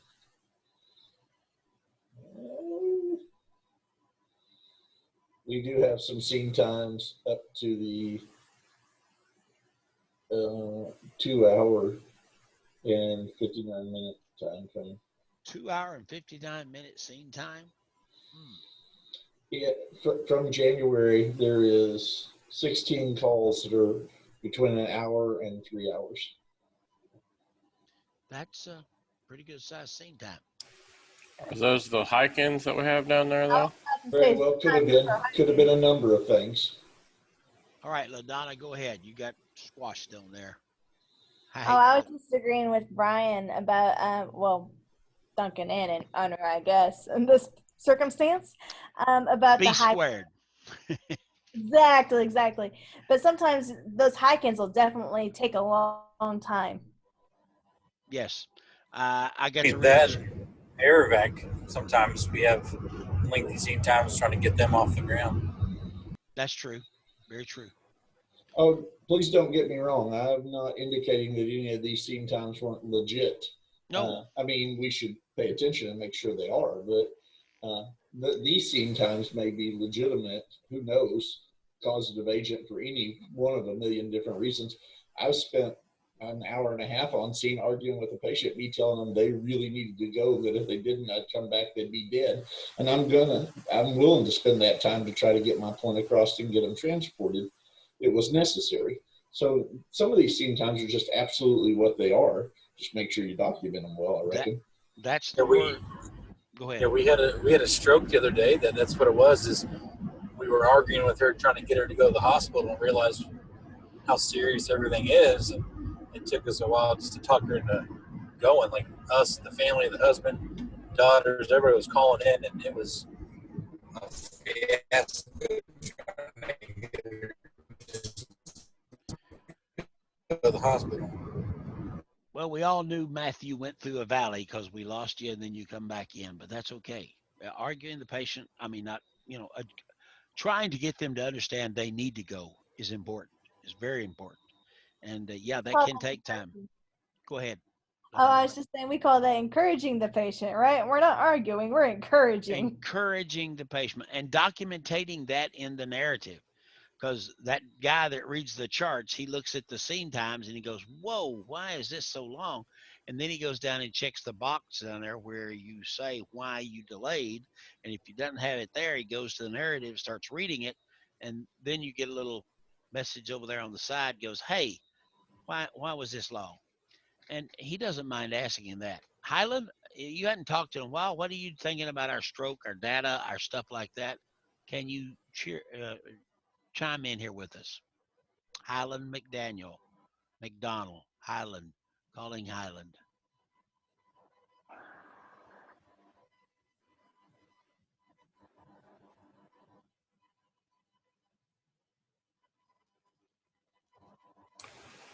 He had mentioned earlier in the chat that he was having audio issues, so he may have to just type in something. Okay. All right. Matt's sharing his drive with us. We can see where he's at there. Good scenery. That would make it relaxing. So go ahead. Hey, can y'all hear me now? Yeah, we can hear you, Highland. I don't know what's going on. I guess internet, I'm not sure.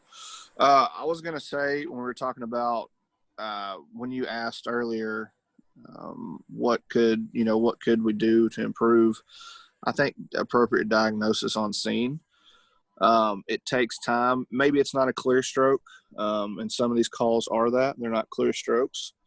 It may just be especially when it comes to hemorrhagic strokes, it may just be high blood pressure, headaches. I know I had one, and all it was a hypertensive patient at a nursing home.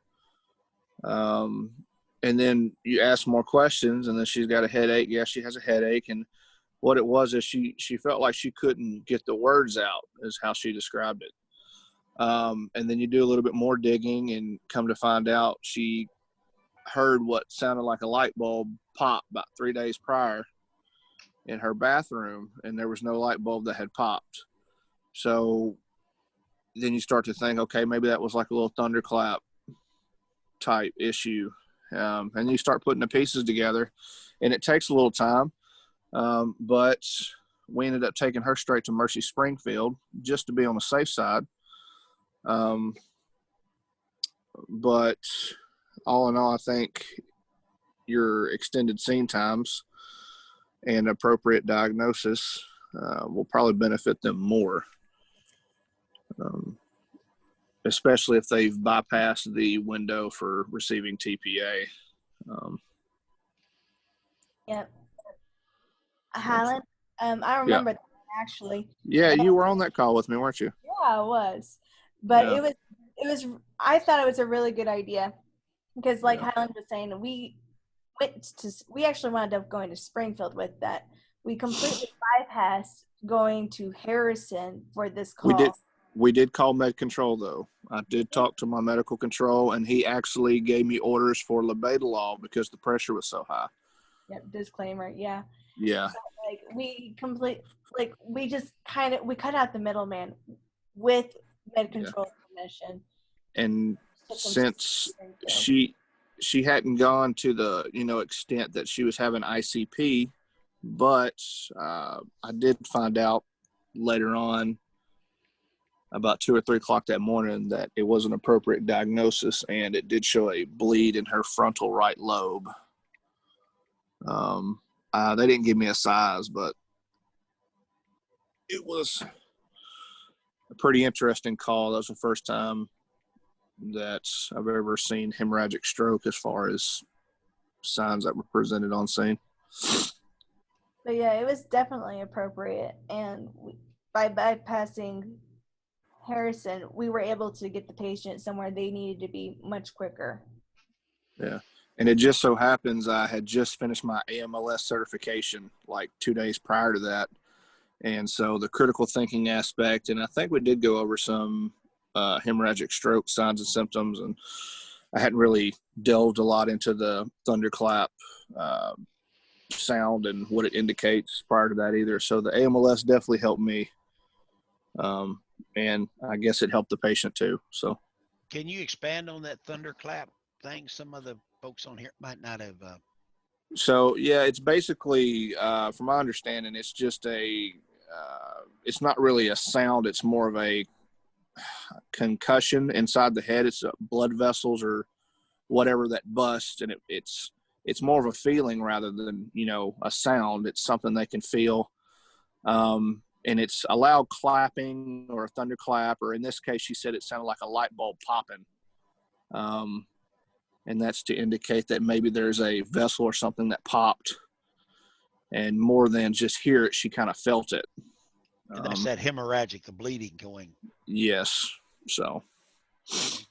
Good.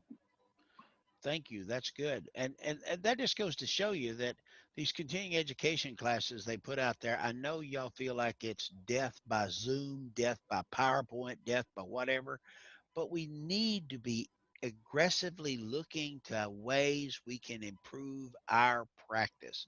Yeah, I said the word practice because we do practice pre-hospital medicine. We do practice it to some extent, but within the parameters of our protocol, we do practice it.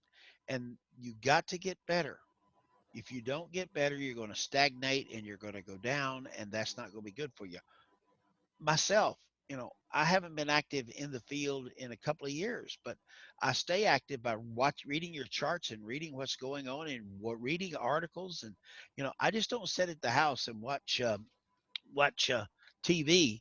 I uh, I uh, I read quite a bit now, and I read this stuff. That's why I found that article from China about AMS versus stroke, and it just kind of blew my mind.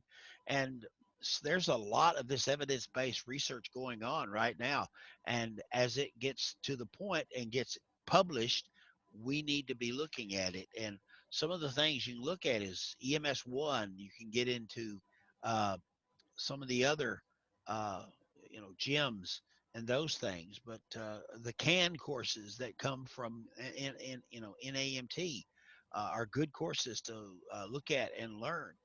And I used to say, if you're not learning something every day, you're backing up. And there's tons of stuff out there right now with COVID. This gets off a thing of stroke a little bit. but there are all weekly updates that you can go online and listen to what larger metropolitan centers are doing and how they're taking patients and caring for patients, and it's just really amazing.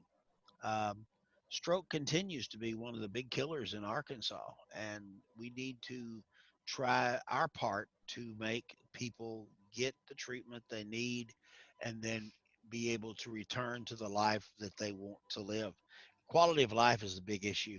Um, and talking about changes, I think it was Jake that was talking about changes earlier before he had to leave. In 18 years, how much things had changed. Well, I know in my 30 some odd years, 40 some odd years, whatever you want to go, since 1977, stroke patients ultimately, oh, grandma had a stroke. Well, when did she start? Well, last night before she went to bed, she was falling around and she couldn't walk real good and she said she couldn't get her words out. And that was last night. She went to bed. She said, "I'll go to bed. I'll feel better in the morning." She went to bed. Then the morning they went in there to wake grandma and she was going, she couldn't say nothing with a straight face.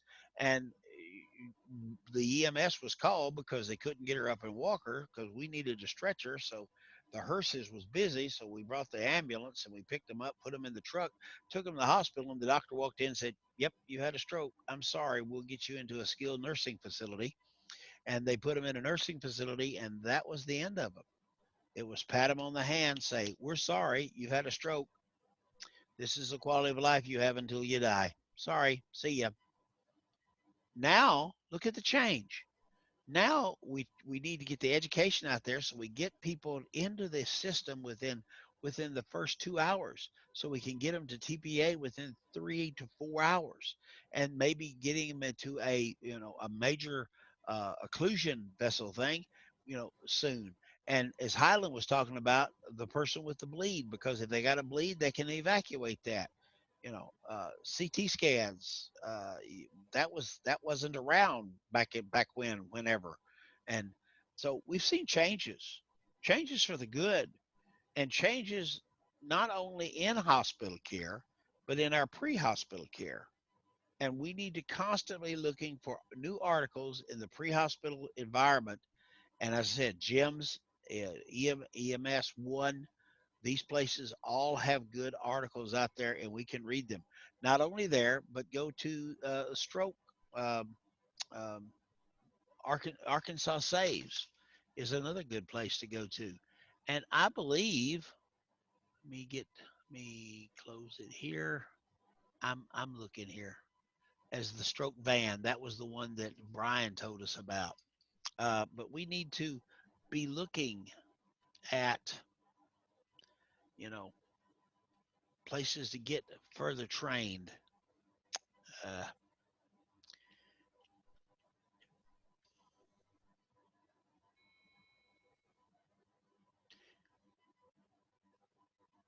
and Arkansas Saves at UAMS um, is a good website. And I'll share that with you. Right there you go. And it has the signs of stroke. It has the participating hospitals. Look at there, EMS resources. Hey, you're going to need 10 hours of your own training out there, and you may get it through other ways, but you can go right there and you can click on online training, and I bet you're going to get classes. Uh-oh. Sorry. UAMS. EMS resources. There we go. EMS training and education. There it is. You can get in touch with Tim Vandiver. There is learning on demand. There is EMS toolkits. There are maps of the hospital. There's stroke care.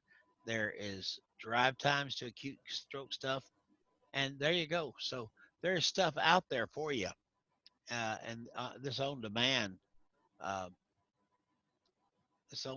classes, you sort it by what you're looking for.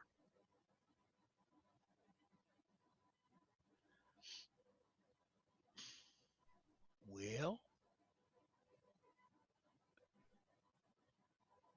guess what? I guess there's nothing there. Sorry. So, but there is. There you go. Now we're back in it. And there's pain management, and there's anticoagulation. And some of this stuff may be over your head, but there's stuff of it in there that we can glean from it. COVID stuff is there, of course, and this is the on-demand learning from the stroke part. Okay, come on, let me out.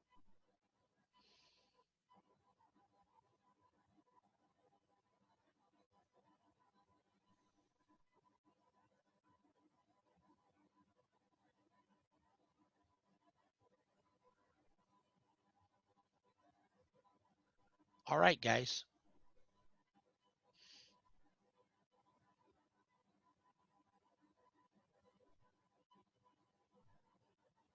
I need some more input from stroke folks.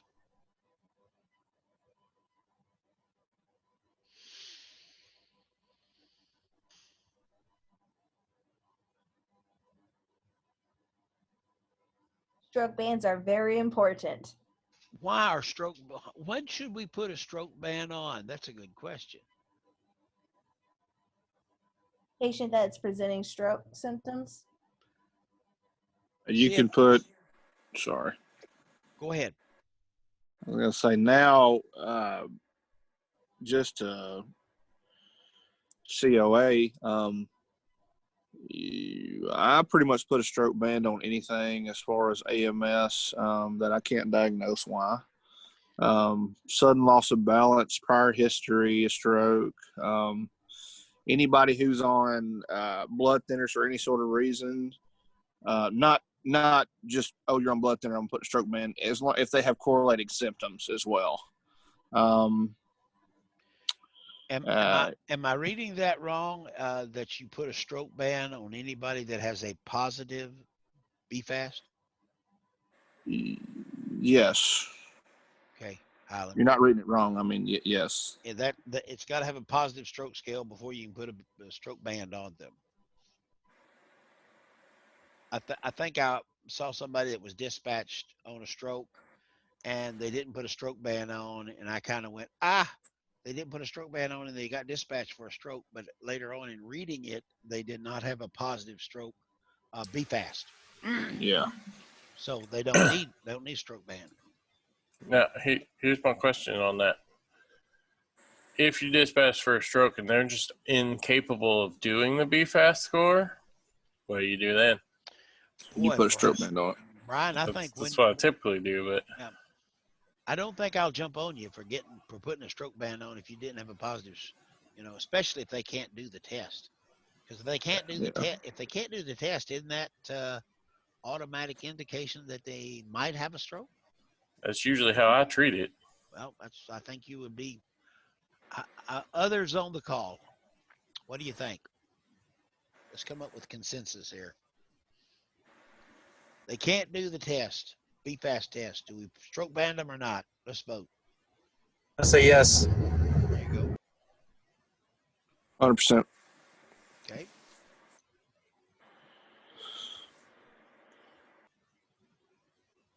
Everybody else say yes. That way we'll have a consensus, right? If my blood sugar is up and there are no other symptomology that would explain the condition, they were whacked in the head with a baseball bat, I'm probably not going to stroke band them. Or if their blood sugar is 20, but in lieu of other legitimate causes, then yes, I would say ban the crap out of them. Just put it on the line. Don't put it anywhere else. Hey, Brian, what you were saying with the trauma, like you're backed in the head with a bat, what's the studies on ICP and shunting causing ischemia or constriction? I mean, wouldn't that sometimes cause, especially if they, what's the word I'm looking for? A hemorrhagic stroke. Yeah. Absolutely. Or for the causative agent being trauma, they're going to pounce on it in a different way. I mean, I get what you're saying, But they're not going to call it stroke. They're going to call it intracranial bleed. Yeah. Tragic bleed of whatever form or fashion, intracerebral, subarachnoid, whatever it is they want to do it with. Are you wrong for stroke banning it? Probably not, but I don't think they're going to follow along with that. Follow along with stroke. It's just going to be trauma related to ICP or brain bleed. Won't they still need the CAT scan? They absolutely. Yeah, they'll do a CT. Then calling a stroke alert might be the best thing for them. Well, you're going to get grumped at because you should have probably called a trauma alert. Yeah. You would have got them to do the same thing. Yeah. Here comes my other gripe on trauma versus for brain bleeds and things. TXA is a wonderful thing, but one of the contraindications is a head injury. Yeah. So, because of the possibility of stroke, do we give the TXA for head injury or do we not? And then it also correlates with the head injury that has ICP due to a bleed. Do we stop the bleed or do we not give TXA because of the potential for clots? These are great questions, guys. And the thing I think you need to do is pick up your cell phone and contact Med Control. Oh, KC, gotcha. Gotcha. I can see positive. Here's the end result. You can't diagnose a out of hospital intracranial bleed without trauma.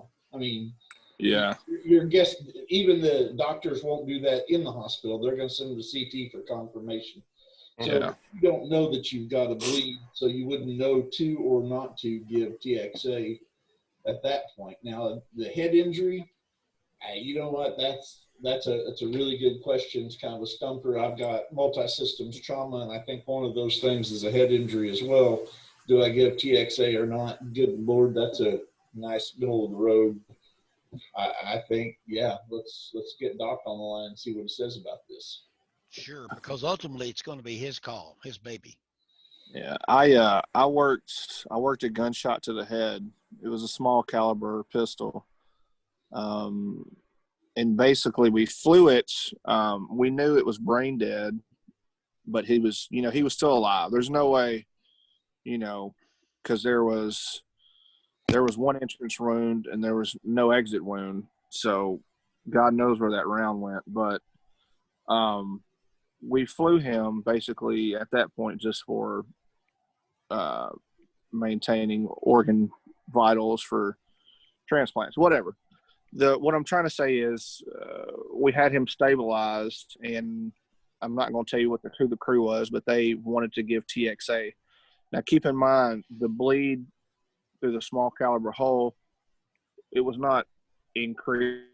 It was oozing slightly. And, of course, I'm sure there was great damage up top, but as far as everything else, his vitals were stable. He was initially tacky at 160 because he couldn't maintain his airway. After airway was maintained, he kind of slowed down to about 110 and pressure was increased, but you can definitely tell he had ICP because his eyes were bulging.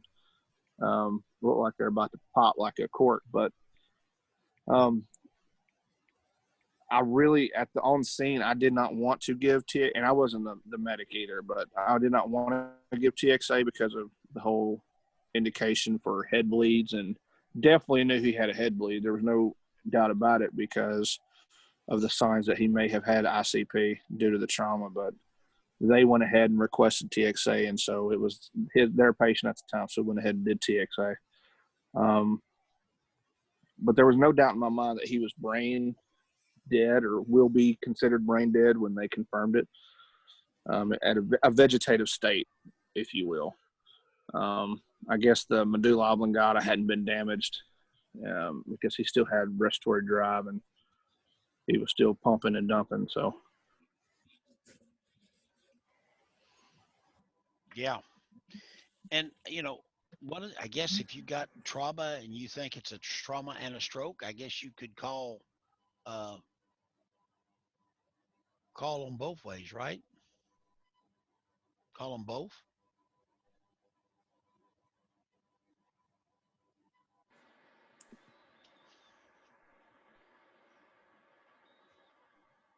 Very well may have to, because they're liable to be together. The little old man who falls down in his living room. Sure. I mean, we're not talking necessarily fall from a 7-story building type stuff. But we see a lot of those where they fall like that. Well, and with the use of anticoagulants and everything, that's become the hottest topic in the world. Is any geriatric patient that's fallen and bumped their head with an anticoagulant now are high concern. I mean, basically treating them almost like strokes, simply because the potential for the bleed is so high. Mm-hmm.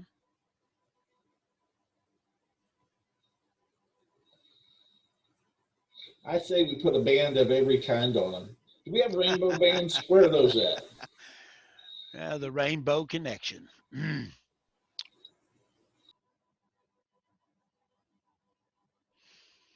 I went out and yeah, I've been out looking, so I like sharing my screen so y'all can see it. There we go. So this is the stroke.org, and this is about a stroke, and you can join them if you'd like to, and they even have stroke journal guidelines and quality improvement. Pre-hospital EMS, they got a library on that there. You're talking about education. It's going, there we go. And notice what they say there. Fast, of course, we're going to put B in front of it. And they have nice treatment stuff there, even post-care, acute care, and prevention. They have a family warm line. I didn't know that. They don't call it a hotline, but they have a warm line that you can go to right there, and family members can call. That might be something to be talking about education.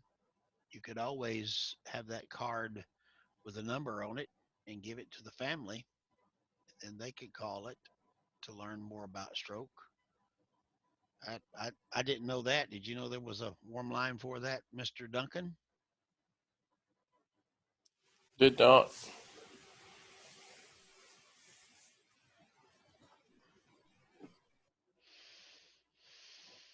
And the stroke people say treatment starts in the field. That's us. I'm going to look here and see what this one is. And they have all kinds of, they have an assessment guide, which is a PDF. Hang on, I got some folks I need to admit. Jason and Matt are trying hard. There's even a simulation toolkit. There you go. So, any of this stuff we want to see, let's look at this one right here. We'll see how this comes up. This is a PDF and target stroke.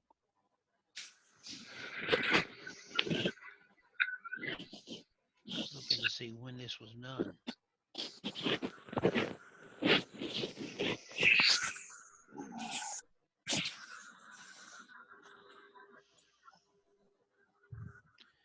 Their motto, time lost is brain loss. Time equals brain. ABC, Cincinnati stroke scale, especially time, provide rapid transport. I think that's the same thing we've got. So there you go.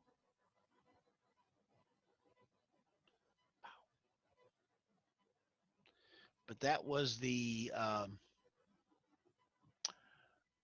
stroke.org website. And they had some classes in there you could take.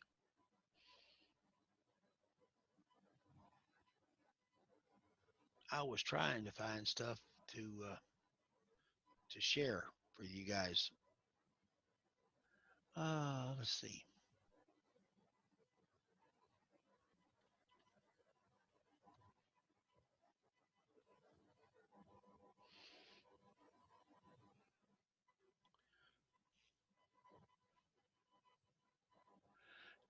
Do you guys, have y'all seen the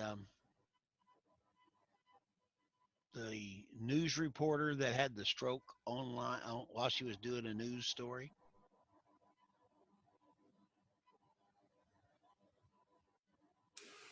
I have not. I have not either. Negative, Ghost Rider. Okay. I was looking for it. I can't find it. Let me see it. Okay.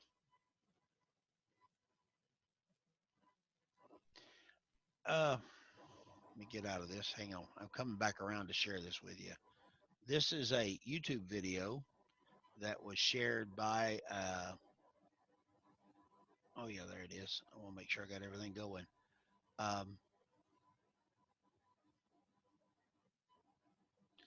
Take a look at that picture. What do you see? Karen. Facial droop.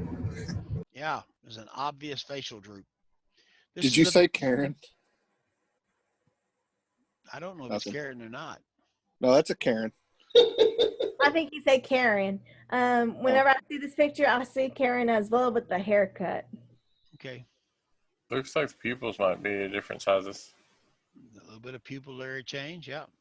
Well, let's play the video and see what she says. April 2nd at 6:42, and sensation is happening again. The thing that disturbs me is she driving the car? Is she on the driver's side of the car? Not only that, but I think if she is, not only is she having a stroke, she's on the phone. Driving the She's car. in the she's in the back. She's in the back? Okay, I believe she's that. in the back. She's in the back. I pray that she's in the back. Still take her phone away. No telling what she'll do. Yeah. This is the second time she's had this symptom. The first time was at 6:42. We don't know what time this video was taken, but it's obviously some time difference in it. But could you hear her speech? Was her speech cleared, or was it a little bit garbled? There was some slurring in there. Yeah. Oh, it was not clear at all. No. So with this right here, would you say she has a positive BFAST?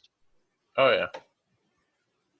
I hope everybody will say yes. Let's listen a minute. It's only a minute and 22 seconds long. Here we go.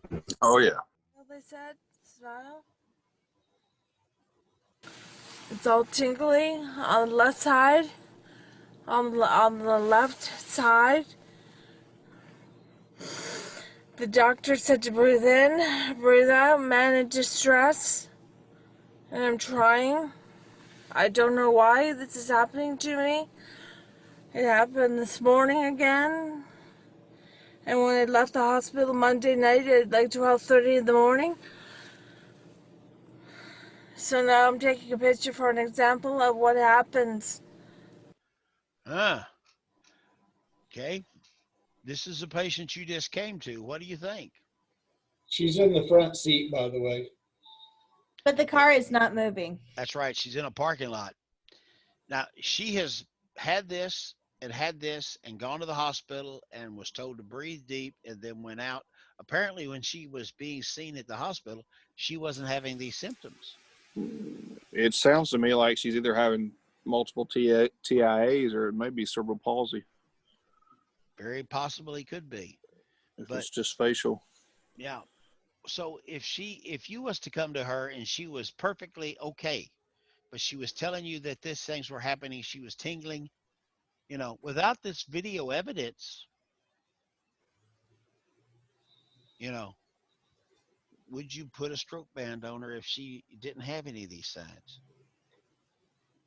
Would you consider, like Highland said, a TIA? LaDonna, you found about TIAs yet?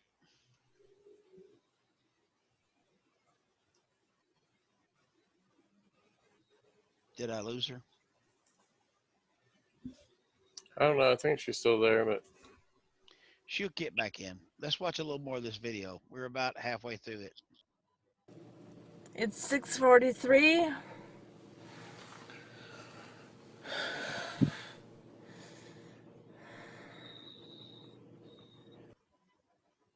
My hand is hard to lift up and to touch something, touch my nose.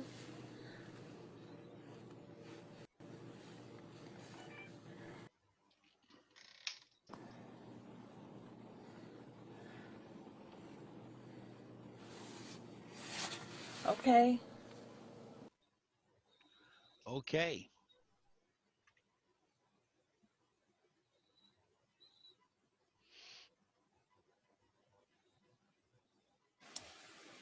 Highland brought up cerebral palsy. I have a question for him. Can you tell me what you can do with cerebral palsy that you can't do with a stroke? Not cerebral palsy, Bell's palsy. Yeah, sorry, Bell's palsy. Yeah, sorry.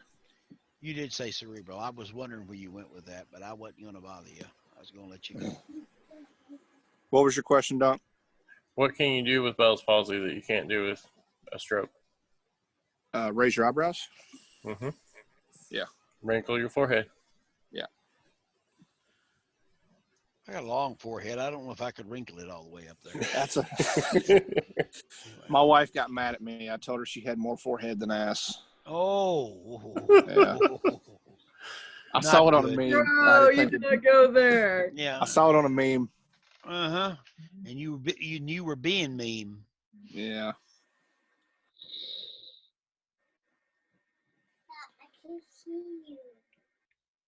She can't see It's you. the wrong time of year to be making comments like that to your wife. You need somebody warm to snuggle with. Well, here's my thinking. I'm thinking that if I make her mad enough, she won't want to be around me, and I can just go deer hunting whenever I want to. Yeah, well, you got to be careful because you may be like those guys snuggling with their dogs, because the doghouse does get cold this time of year. Highland, I must say you have some very interesting methods. Well, yeah. I figured I can make her mad now, and by, I don't know, mid-December, I can start making it up. That way I get something by Christmas. It's a bold strategy. Let's see how it pays off. Yeah, I'll keep you guys updated. I'm going to go for a good luck with that. Yeah. Desperate times, guys. Desperate times. Okay. I did find that video that I wanted to show you here. I said I did. I got to find it. Is that it? Okay. So y'all are looking at CBS 2, right? This reporter was at the Grammy Awards. Here we go. Big winner tonight with 5 Grammy Awards, rapper Eminem, the big shocker, winning only 2 despite 10 nominations. CBS 2's Serene Branson is live at the Staples Center with highlights and backstage coverage we're seeing for the very first time. Serene. Watch this. Well, a very, very heavy divertation tonight. We had a very Darrison, but let's go ahead, Terrace and look for the head of the pit. We had a very Okay, so what do you think about that? There's no not symmetry. There's nothing to the face, but boy, she is definitely saying the wrong words.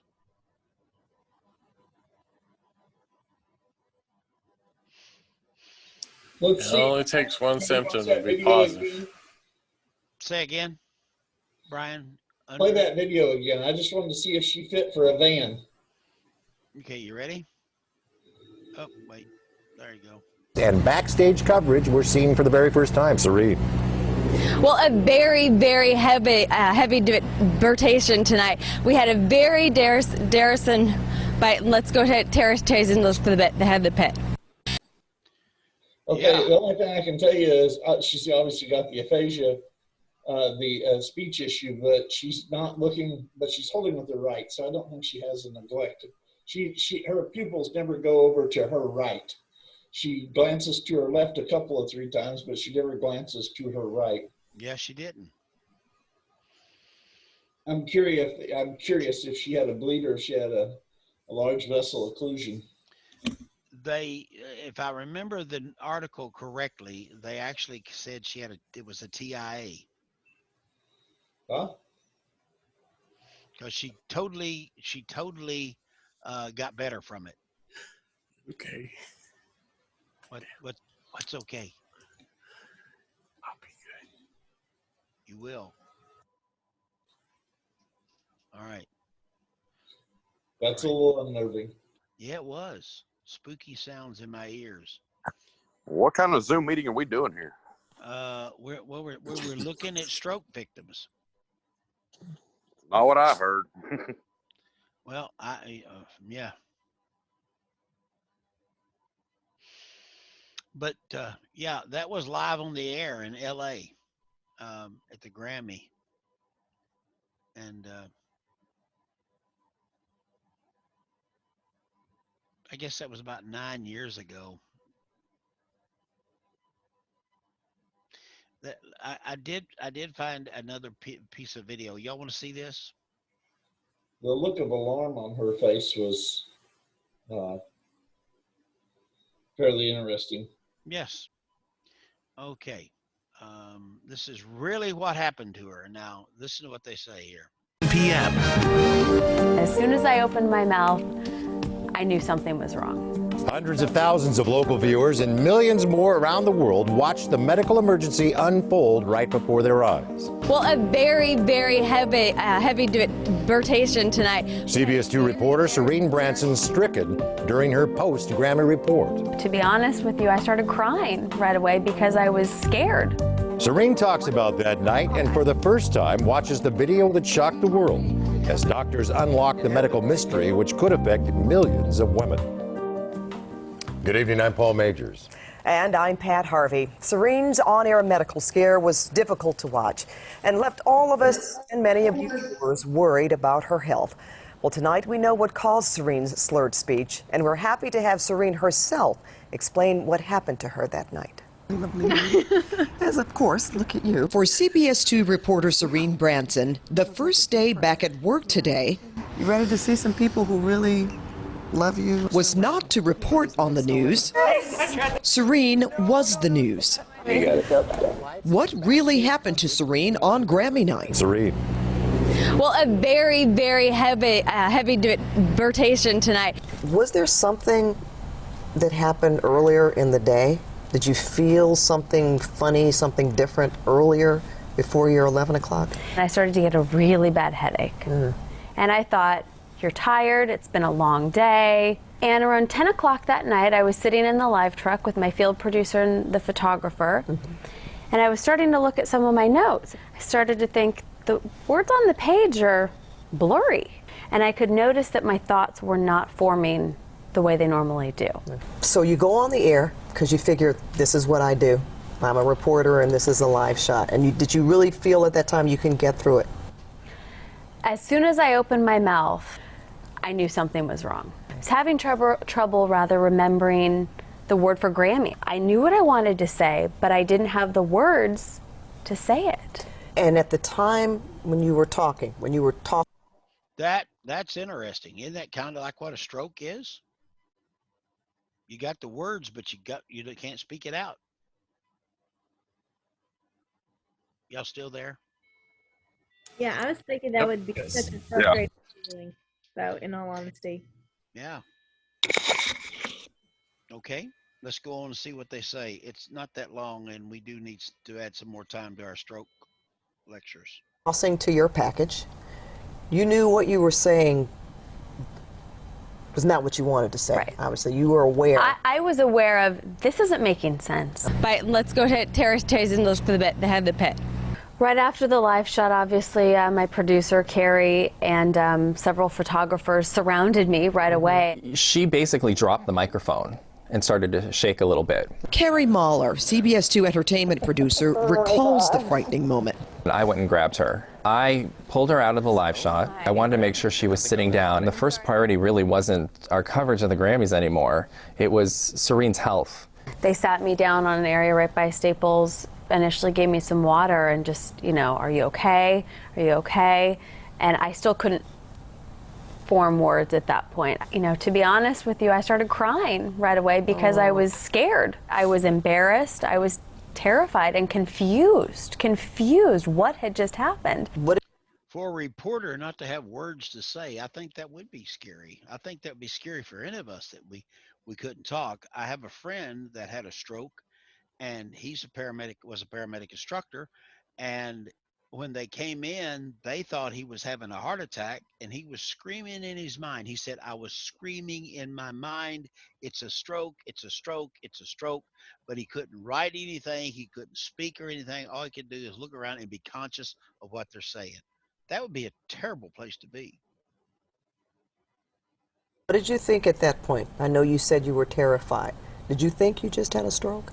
The word stroke never came into my mind, but medical emergency was in my mind. The word something medically is going wrong. I can't feel my hand, I can't feel my cheek. They said, don't worry, we're calling the paramedics. The paramedics are on their way. And I even remember turning to Carrie, my field producer, and saying, I didn't get to explain why Lady Gaga was in the egg. That's what you said? Yes. All right. Well, now we know you're okay.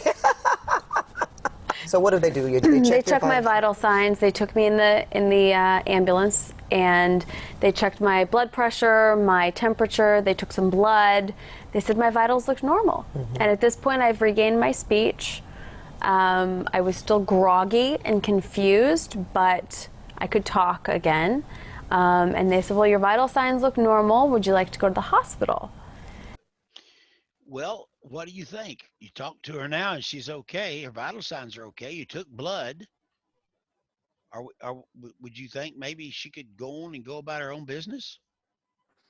No, that she just increased her chances of a major stroke. Yep. She needs to go get checked. True. Good. Let's go on with our video. I'm not going to run much more of it. And at this point, I'm still confused. I'm scared. I'm terrified. I just want to go home. I just want to go home. Altered mental status here. If you just played that, you might think, well, let her go on home. And that would have been the wrong thing. What happened to Serene, CBS 2 learned, can affect millions of women of all ages. 75% of people who have these symptoms are women. Serene's doctor, Neil Martin, head of neurosurgery at the Ronald Reagan UCLA Medical Center, says Serene suffered a severe version of a migraine.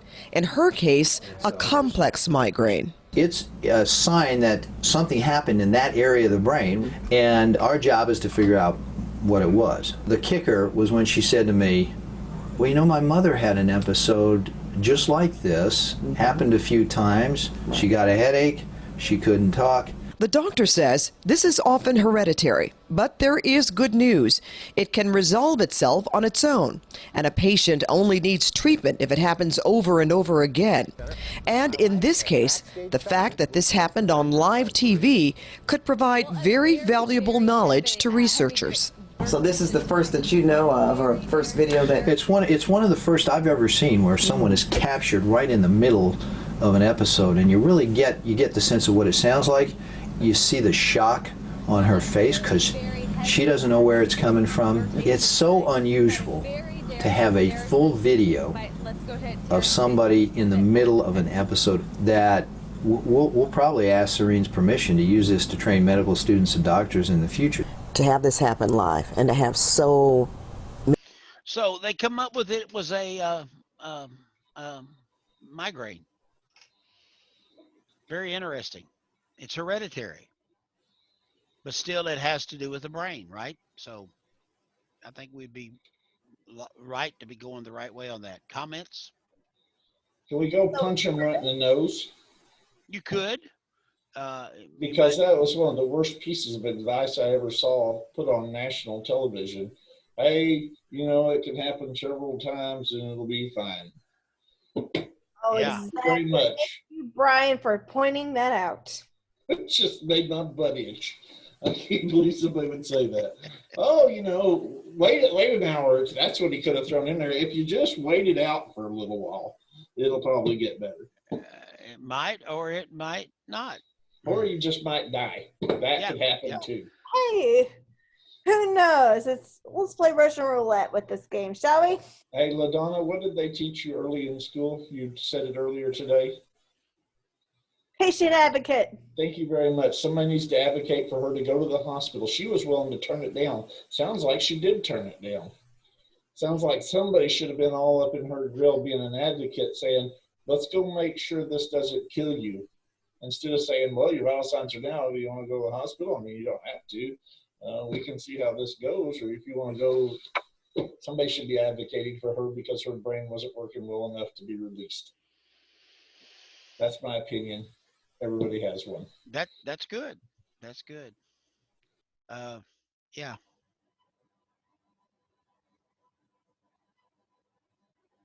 But yeah, that frustrated me too. Whenever they were just saying the doctors, the professionals were completely downplaying it, and it's like, no. Yep. But he said, EMT. yeah. But it was still having to do with the brain.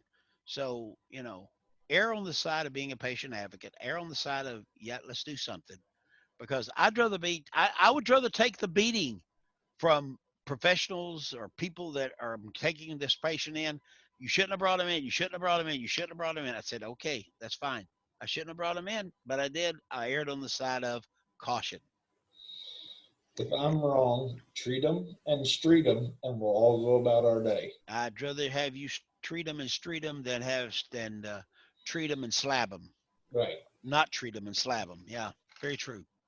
Yeah, I was looking at other videos out here. Did you know Ron Paul had a stroke during a live interview? Inside Edition did that one. And it was a month ago. Huh. I don't like to show videos I haven't seen. I have seen that one, so I don't know. But this one here, boy, he is. All right. You want to see it? Yes or no?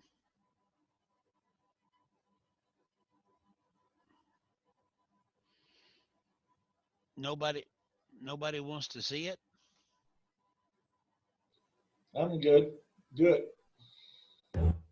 Go for it. Okay. Well, let me get out here, and I need to. What happened? Somebody. Oh, I see it's bait and swap now. You don't even know how to put the video up. You were just trying to play us. No. I know how to do it. I was just, I'm just making sure that nobody needed back in. All right, I got it stopped. It's a little blurry, but here we go. It's only 1 minute and 12 seconds long. Texas Congressman and former presidential candidate Ron Paul was hospitalized today after he suffered a medical condition and started slurring his words during a live stream. Former Congressman Ron Paul suffers a major medical incident, and it was broadcast live.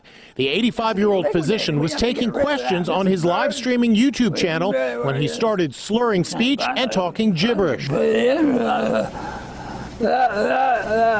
His guest was in complete shock. Dr. Paul? We have just learned that former Congressman Dr. Ron Paul, 85 years old, has been hospitalized in Texas. Dr. Andrew Rogove of South Shore University Hospital in New York said the incident looks like the signs of a stroke. With the difficulty speaking and the facial droop, it's very concerning for a stroke. Today, Paul seemed to be feeling better, posting a thumbs-up photo from his hospital room. His son, Senator Rand Paul of Kentucky, tweeted, "Thank God Dad is doing well."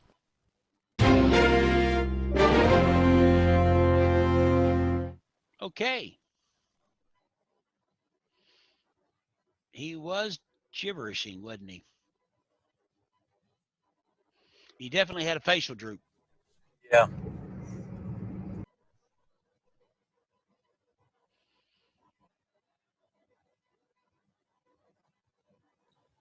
Guys, I think we need to take a break and then recuperate. How about that? Then we'll go on to something else. Sure. I think we about beat this stroke thing to death. We've talked about the local situation. We've talked about our national situation on it. We've talked about stroke bans. So let's take a break. Come back together here. What time is it? Let's come back at 11:30. Let's take a 15-minute one. Does that work? Work. All right. %.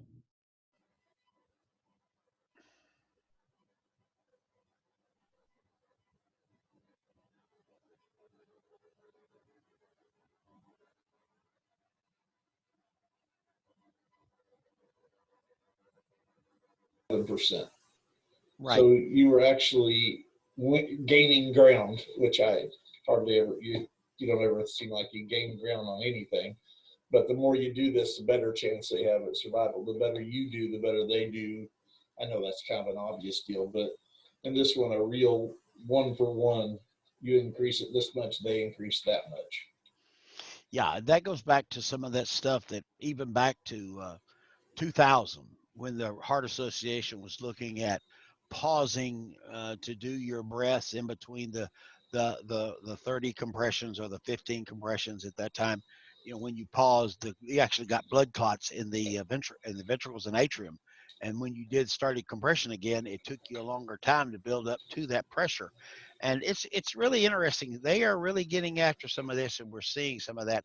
One of the things that they wanted you to talk about and know about is something called pit stop CPR or pit crew CPR. Is that a new term for anybody?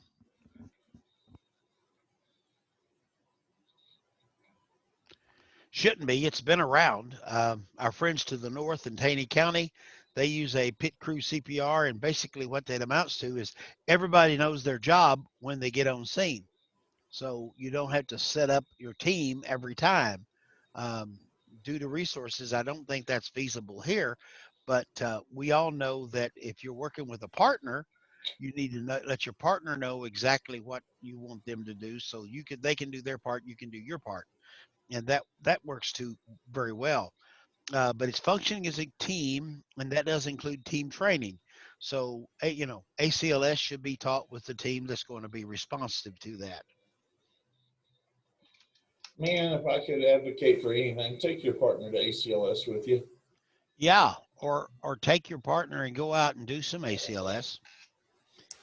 You gotta have a partner. You gotta have a partner. There you go. Well, I mean, then there's that. Well, yeah, no, that's true. And the other part I would tell you is don't skip on your ACLS class. If you can go. If you can go to the full one, go to it. I mean, I realize several of you guys have probably been through ACLS about as many times as you change underwear. I want to talk about that. But that's more than I wanted to know. That's right. But don't be afraid to go again to a full class. Go and practice. All this stuff is, we don't do CPR that much. I mean, I know we do it, but we don't do it that much that we're perfect at it.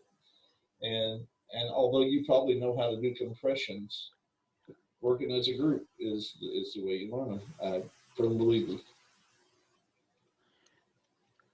All right. I'm trying to find your deal right now, Casey. I'm sorry I got my head down. I am listening to you. Oh, that's all right. I'm fixing to float off here in another direction. Oh, I know what I was going to do. Let me go do that first. I want to see. I think I saw and have seen. Yeah.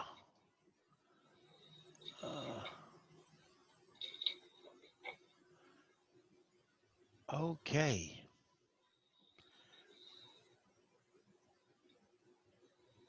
Okay. Got it. Got to get that out of the way. Okay. Y'all ready for a video?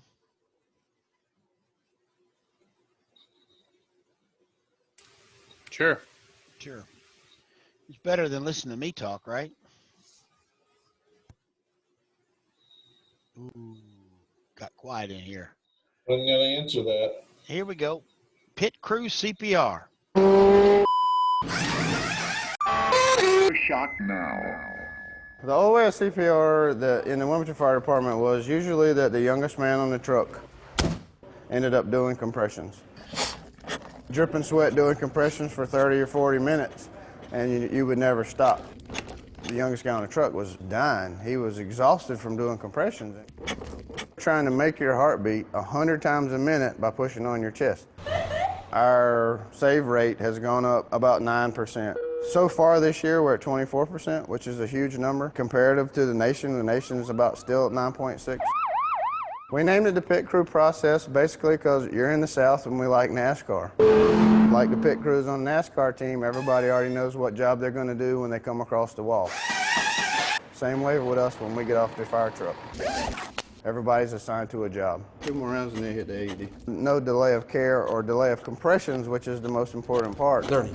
If the blood is not moving, the oxygen's not going anywhere. So you can breathe in and out of somebody all you want, but if the blood's not moving, it's not doing anything. So when we walk in the room, obviously the first thing we're going to do is we're going to check responsiveness. Hey sir, are you okay? We're going to check the pulse. I got a pulse. If they don't have a pulse, they're not breathing, we're immediately going to start chest compressions. One of the 3 guys, he's already going to be assigned compression, so he knows he just needs to start compressions. He's not going to do anything but for 2 minutes but do compressions. He has no other job. The guy that's kind of running the show is the guy with the AED. He needs to bare the chest so we can put the pads on. And the 3rd guy is at the head, and he's going to be doing airway. Put a king airway in, and then compressions never stop. 2 minutes go by. We turn the AED on. Analyzing heart rhythm. Well, the guy that was just doing compression is going to switch with the guy doing airway. The guy that's doing airway will switch with the guy that's doing the AED. Whoever's actually running the AED is actually taking a 2-minute break. Shock delivered. Because they're the next one to do 2 minutes of compressions. Quality of the compressions stays the same. We don't lose the effectiveness of the compressions, and it's better outcomes for the patient. After we implemented pit crew, first call I went on and we actually used pit crew, it was obvious afterwards that we weren't as tired. We actually measure the people who make it to the hospital, get well, and leave the hospital. Those are the only ones that count as a save for us now.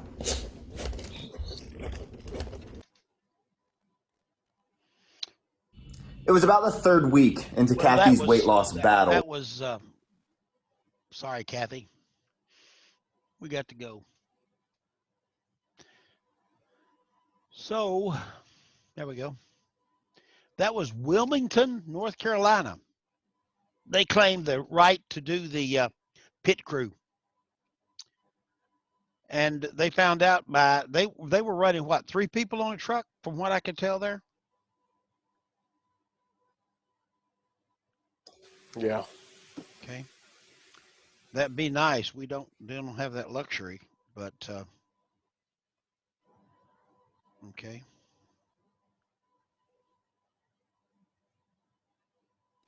Well, that's why we should train with our first responders and our fire departments and that sort of thing. You know, they could implement this pit crew thing.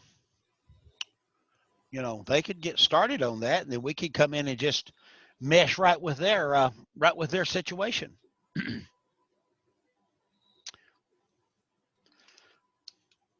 But that is pit crew, and it is the one that is going to be out there. We're you know, more compressions.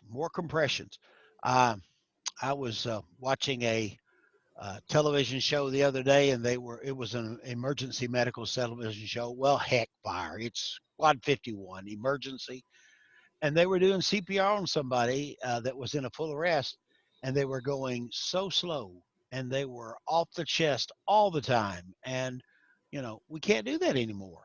We don't have that luxury. Our patients don't have that luxury, because if we do that kind of CPR they used to do in the 70s, we're not going to get results.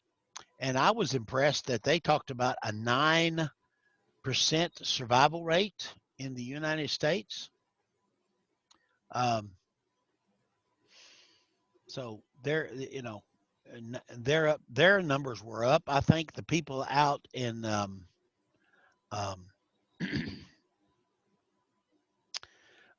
out in where's it at? Out in Arizona, Phoenix, Arizona. Yeah, you know, they have really changed and got much more active. Mm-hmm. Well, here's the end result. We're never going to have a higher success ratio unless we get the John Q. Public or our first responders involved. That's true. That's almost an absolute tantamount. When we could do better too if we could get John Q. Public involved, but at least the people who want to be doing it, our first responders, we got to get them situated, motivated, and giving us something to work with by the time we get there, because welcome to rural Arkansas. it's going to take us a while to get there. That's true. That's very true. And there is devices out there that you can use to help do CPR, and those are the mechanical resuscitation stuff. Isn't there something in that new ACLS instructor and new ACLS about these mechanical devices? Use them if you got them, but I don't know that I've seen anything else on them. I don't. Again, sorry, I went through new PALS, new ACLS, and new pairs, and new BLS, and so I've got a lot of new in my head. Yeah, me too. And it's meshing up with some of the old. That ain't good. Let's see. Okay.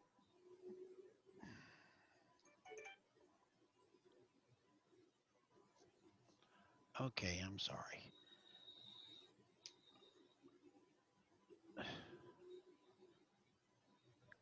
Yeah, I agree. Hang on, I've got somebody knocking on the door.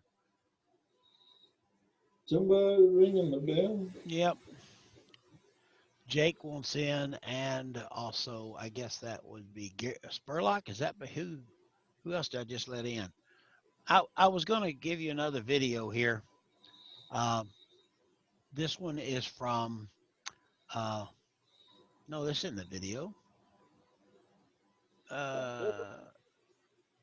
Is it Casey? Yes, it's me. Hello. Oh, hey, sorry. Casey. How are y'all doing today? Good. It's Jake. I'm back. You're back, Jake. Glad to have you back. All right. We were looking at automated CPR devices. Love them. You love them?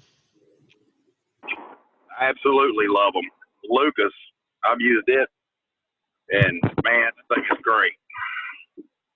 When I was supervising for Cox in Springfield, I carried an AutoPulse in my car, and I probably worked an average of 8 to 10 codes a week. Absolutely love them. Well, if I can share this screen again, I will show you this AutoPulse video that came out in November of this year. So this is a rather new video, and I don't know if I can. Y'all should be seeing it. Yep. Okay, 1 man down, CPR. Lucas is a simple and intuitive portable device for external cardiac compressions. Lucas can be easily stored and carried in a backpack. Hold manual compressions. Backplate in place. After the backplate is placed under the patient, it takes less than 20 seconds to stop manual compressions, connect the upper part of Lucas, and start mechanical compressions. In almost all situations, Lucas can provide effective, consistent, uninterrupted cardiac compressions in accordance with international guidelines. With Lucas providing compressions, rescuers have hands-free for other life-saving care. It can be used by ALS and BLS responders out of hospital and by code teams, cath labs, and emergency departments in hospital. Use it to treat patients following the same protocols as for manual CPR. Lucas allows for effective compressions during patient transport and safety for both the patient and personnel. Now let's step through the basics of how to use it. The basic steps for using Lucas are: arrive, confirm cardiac arrest, and start manual CPR. Unpack Lucas and power it on. Assemble Lucas on the patient. Adjust and operate Lucas. Defibrillate and ventilate. Transport the patient. Lucas is very simple. This is the control panel. Here's the on-off button. Push it down for 1 full second to power on or off. When the green LED next to the adjust button lights up, you can adjust the suction cup like this to the correct start position for each patient. Use the pause button to set the start position for the suction cup. Press the active button for continuous compressions. This LED prompts you for ventilations 8 times a minute. While Lucas is operating, the pause button pauses compressions with the suction cup up at the start position you set. Active 30 to 2 does 30 compressions, then pauses 3 seconds so you can give 2 ventilations. Again, there's an LED to prompt you and also an audio signal that alerts you just before each pause.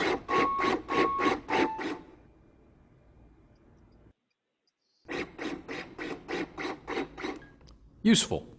A couple of other things briefly before we move on. Make sure you don't cover these vent holes under here so it doesn't overheat. If there is a malfunction during operation or a problem that requires service, this indicator lights up red and you'll hear a warning buzzer.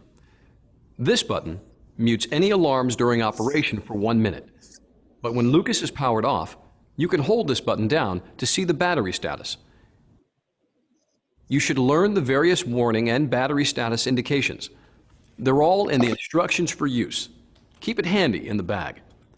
What you're watching for is a red or orange LED here, together with an alarm signal. That means you have a low, empty, or defective battery. You need to either change the battery or plug in external power. To change the battery, pop it out like this and put in a fresh one like this. You can plug in the external power supply here if you're using mains or car power. But remember, the battery must be in position for Lucas to operate, even if you use external power. To minimize interruptions, always have a charged spare battery available. Okay, let's go over the operation steps in detail. Just like with manual CPR, when you arrive at the patient, confirm cardiac arrest and start CPR according to your protocols. If someone is already doing manual compressions, offer to relieve them. Now get out Lucas. Put the backpack down with the top towards you like this and open the bag. It's easy. Before you take Lucas out of the bag, push and hold the on-off button until it turns on. It self-tests, and you see the green LED when it's ready to use. Assemble it on the patient. Get out the back plate. Stop compressions briefly and slide it under the patient's back. Stop CPR. If there are only 2 of you, one should support the head while both of you lift the upper body. Lay the back plate below the armpits like this. Clear the patient's arms away from the back plate at these latch points. Keep doing manual chest compressions as much as possible. We're trying to keep up the coronary perfusion pressure and clean off any gel or anything slippery from the patient's chest to help Lucas stay in position. Lift the upper part of Lucas out of the bag by the leg handles and it springs open. Pull up on the release rings until the claw locks open. Okay, now click the closest leg onto the back plate. Keep fingers clear. Then stop manual compressions and lock in the other leg like this. Good. Pull up on both legs to make sure they are locked into the plate. That's very important. It's also important to make sure you position the suction cup correctly for effective compressions and to avoid serious patient injury or compromising the patient's circulation. Center it on the sternum with the lower edge of the cup just above the end of the sternum. That looks pretty close. Okay, you should be in the adjust mode. You can tell by the LED here. Use 2 fingers to lower the suction cup like this. You want the pressure pad inside the cup to touch the patient's chest, but without compressing the chest so it doesn't compromise circulation. But now we can see the edge of the cup is a bit below the edge of the sternum. We'll have to reposition the cup. Lift it back up like this and move Lucas by pulling on the support legs. Push the suction cup back down and there, that's better. Hold it there and push the pause button to set the upper limit of compression. Now you can take your fingers off of the cup. It's important to press the pause button before removing your hand from the suction cup. But of course, when Lucas is operating, your fingers should not be on or below the suction cup. If you want, you can mark the right position on the patient's skin like this. With a mark, you can easily see if the suction cup shifts and you need to reposition it. What you're doing with the pressure pad is setting the upper limit of the compression. From here, it compresses down the same distance every time and then returns to this position. But if Lucas alarms with 3 fast signals when you try to enter the pause or active mode, then the patient is too small for Lucas and it will not be able to perform a full compression. Or if you can't get the upper part around the patient and secure the claw locks onto the back plate, then the patient is too big for Lucas. Do not try to use Lucas on a patient that it doesn't fit. It won't be effective. In that case, you'll have to continue manual compressions. In most cases, like this, it's fine. So let's do some compressions. Push the active button, and there it goes. You can see we switched over to a mannequin so we can show you full compressions. If you need to reposition Lucas, make all the adjustments as quickly as you can. Pause Lucas and go to adjust mode. Adjust the position. Reset the pressure pad. Hold it there while you press pause to set that position. Push the active button to resume compressions. Finally, we'll attach the stabilization strap. This helps keep Lucas in the correct position on the patient's chest. Put the cushion under the neck, up against the shoulders. Connect these buckles here and tighten up the straps a little bit. Make sure the straps aren't twisted and don't tighten too much. You just want to stabilize it in position. Don't over-tighten and pull it out of position. If you're in a situation where attaching the stabilization strap might delay or impair treatment, then don't put it on or put it on later. And as a more general warning, if there is a malfunction or the compressions aren't sufficient or something unusual occurs during operation, you should stop Lucas, remove it, and do manual compressions. Okay, defibrillation. You can defibrillate a patient without removing Lucas. Make sure defibrillation pads are adequately adhered to the patient's skin. Make sure no pads or wires are under the suction cup. If you arrive and the patient already has pads on, you might need to replace them or reorient them. During a rhythm check or AED analysis, you'll need to stop compressions. Push the pause button. Analyzing now. Stand clear. Make the interruption as short as possible so you can continue CPR. Use your defibrillator according to its manufacturer's instructions and your protocols. After the shock is delivered, verify the suction cup hasn't moved out of place. Readjust it if you have to.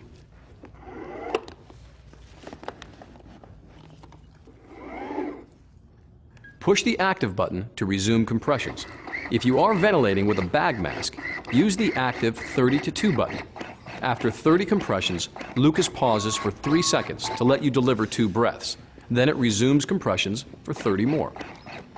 Once you have an advanced airway, like an endotracheal tube in place, you can switch to active continuous mode and deliver ventilations without pausing the compressions. When you transport the patient, you can secure their arms with these straps. This gets their arms out of the way while you work. Push pause to pause compressions while you're lifting the patient. At least 3 people should lift the patient and Lucas.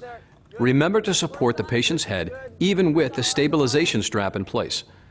Do not use the arm straps to lift the patient or the device. During compressions, make sure Lucas stays in the correct position and angle on the patient's chest. If this is not possible, push pause to pause compressions.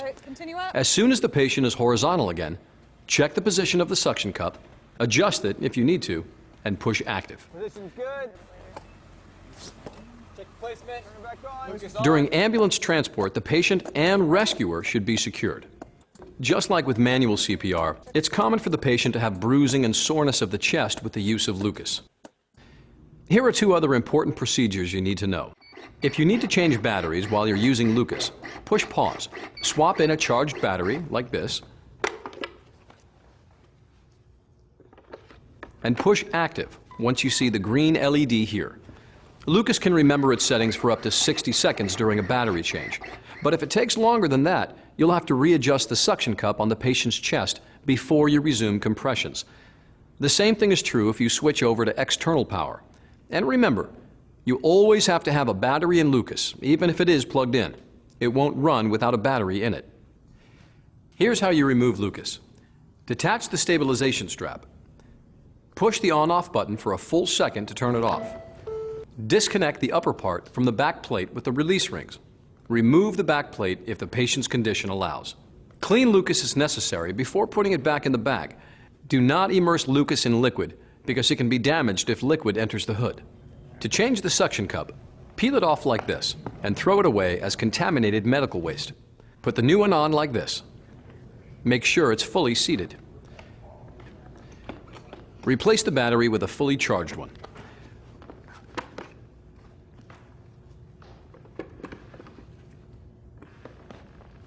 Put Lucas in the bag like this, along with the stabilization strap.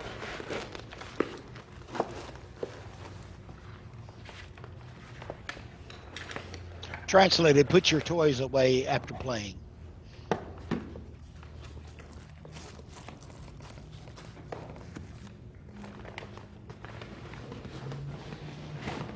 And that's basically it. Here's a quick summary. Arrive, confirm cardiac arrest. And I think that's enough of that.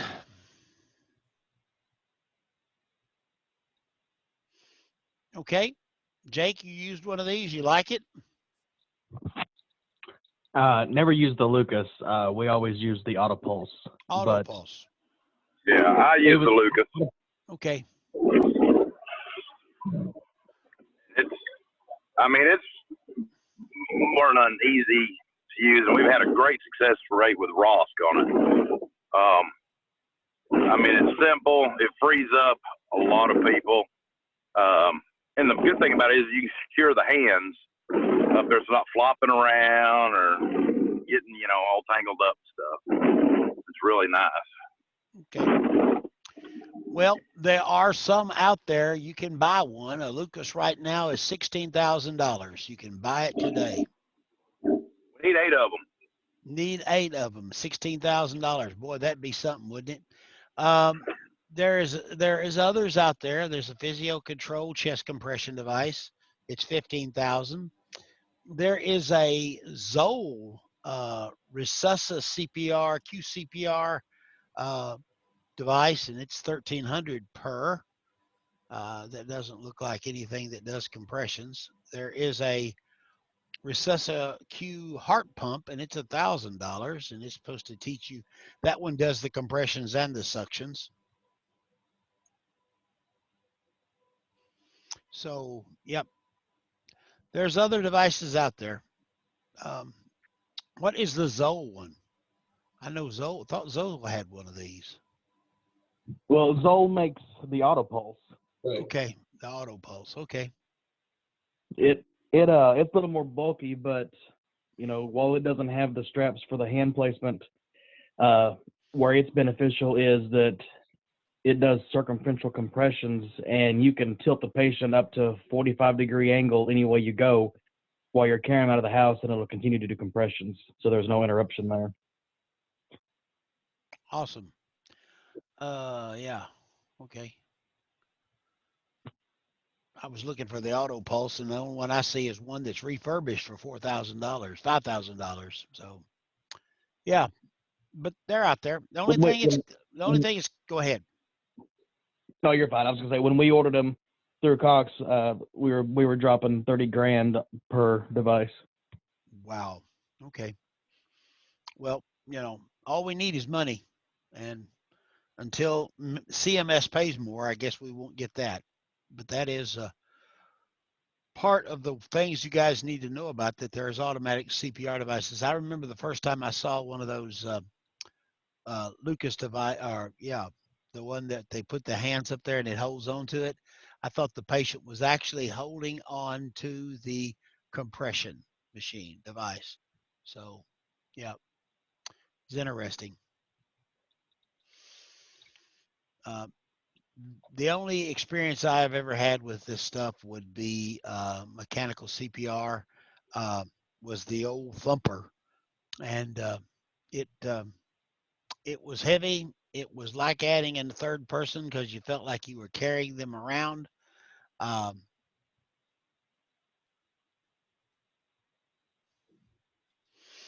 So it was a little less than wonderful. Yeah, it was. The results wasn't as good. Yep.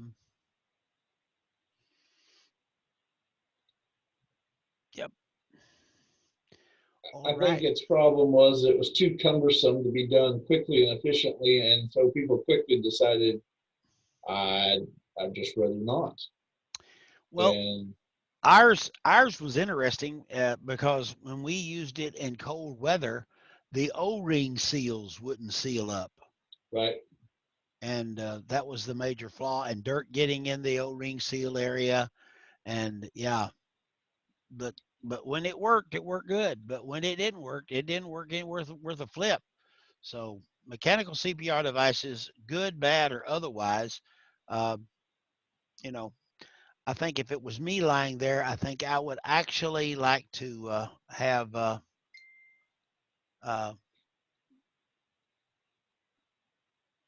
I would like to have a real person doing compressions. Even as flawed as they are, that may be one of the things that we definitely need. All right.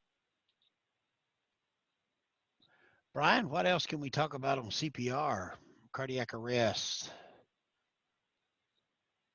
I think I know. I would really like to have people do. I wish we could practice like we play, because I think if we put a camera on us and we watched us do our things. Oh, wow. I think BLS is one of those things that we all feel like we got a pretty good grip on. I mean, I'll be honest with you, I'm as cocky as the next guy. Yeah, I kind of got this, I got it down. You know, what's the deal? But I think if you watched yourself on a sim lab, try to get as real as you possibly could and give yourself a real patient with real stuff, and you were really just doing what you did. I think the amount of time you're off the chest, I think the amount of time you squirrel away doing different things, I think you don't realize it. I have looked up a number of times and went, I've been here how long? I've been doing this what? Right. And I think it would be really interesting to see how long between meds and how long between.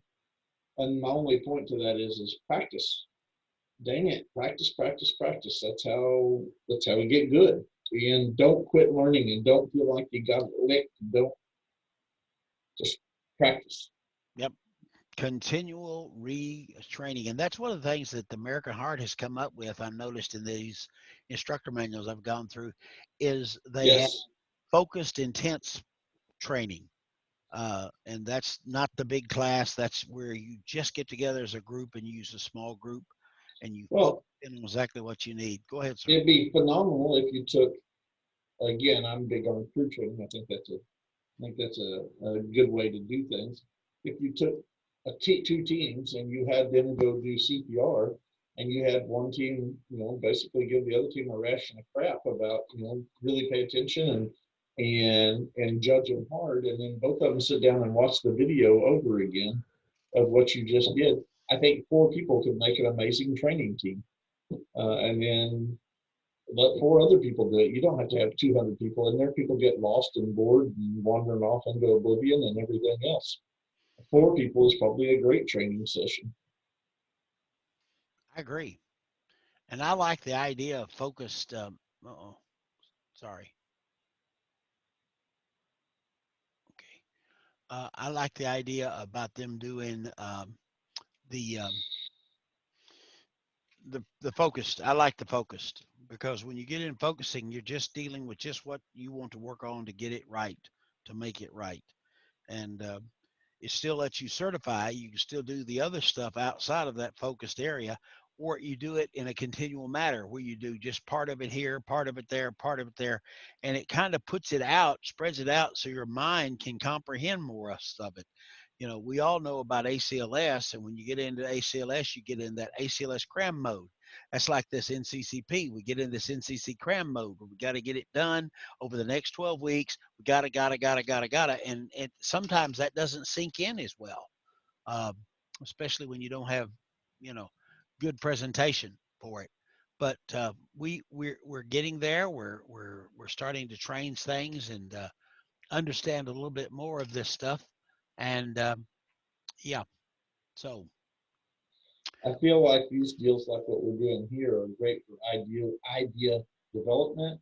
I think they're good for enrichment, but I don't know that I think they're great for training. Yeah, very I agree. Specifically. What a great place to develop an idea and bat it around to get 100 points of view and come up with something really good. But I don't know that when it comes down to just full on training, that it shouldn't be more isolated. And that's a total turnaround from my previous beliefs. Well, yeah, if we jump backwards a little bit here on what they've been teaching us for years and years and years, they told instructors, you got to flip the classroom, you got to flip the classroom, you got to be out there different, you got to be out there doing. Now we are out here doing, and they're going, we need to go back to the classroom. We need, so I don't think there's any satisfying some of the people that we're around. Either we're in the classroom or we're out of the classroom. And you guys have seen some stuff here you might not have seen before. We can't go into a whole bunch of the new airway stuff because this is the basic EMT side. We can't go into a whole lot where I'm probably getting into too much ACLS as it is, because this is not where we're supposed to be doing the advanced cardiac life support, except the basic EMT part of it. Because this first day is basic EMT with a little bit of smattering of paramedic, because we got to still remember we're all still emergency medical technicians, paramedic. We got to get the basis of that. So we build on the basis of this, and then we go up from there. And LaDonna, you're in class right now, so you're kind of understanding this. It's a stacked approach, and we're stacking on top of that approach as we go. This would not be a great place to set up for new information, but to refresh old minds or give old minds new ideas, this may be the perfect place for it. That should have stirred up somebody out there. Mr. Duncan? Mr. Hudson? Welcome.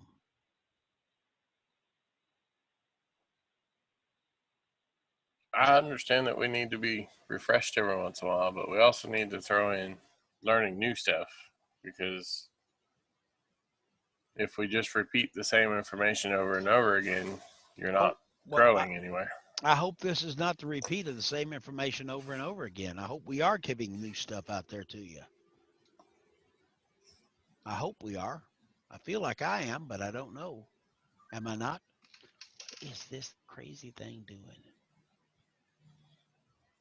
It's not been too bad, but I know some of these things can kind of diverge down into war stories, and well, we kind of hopeful to stayed away from that.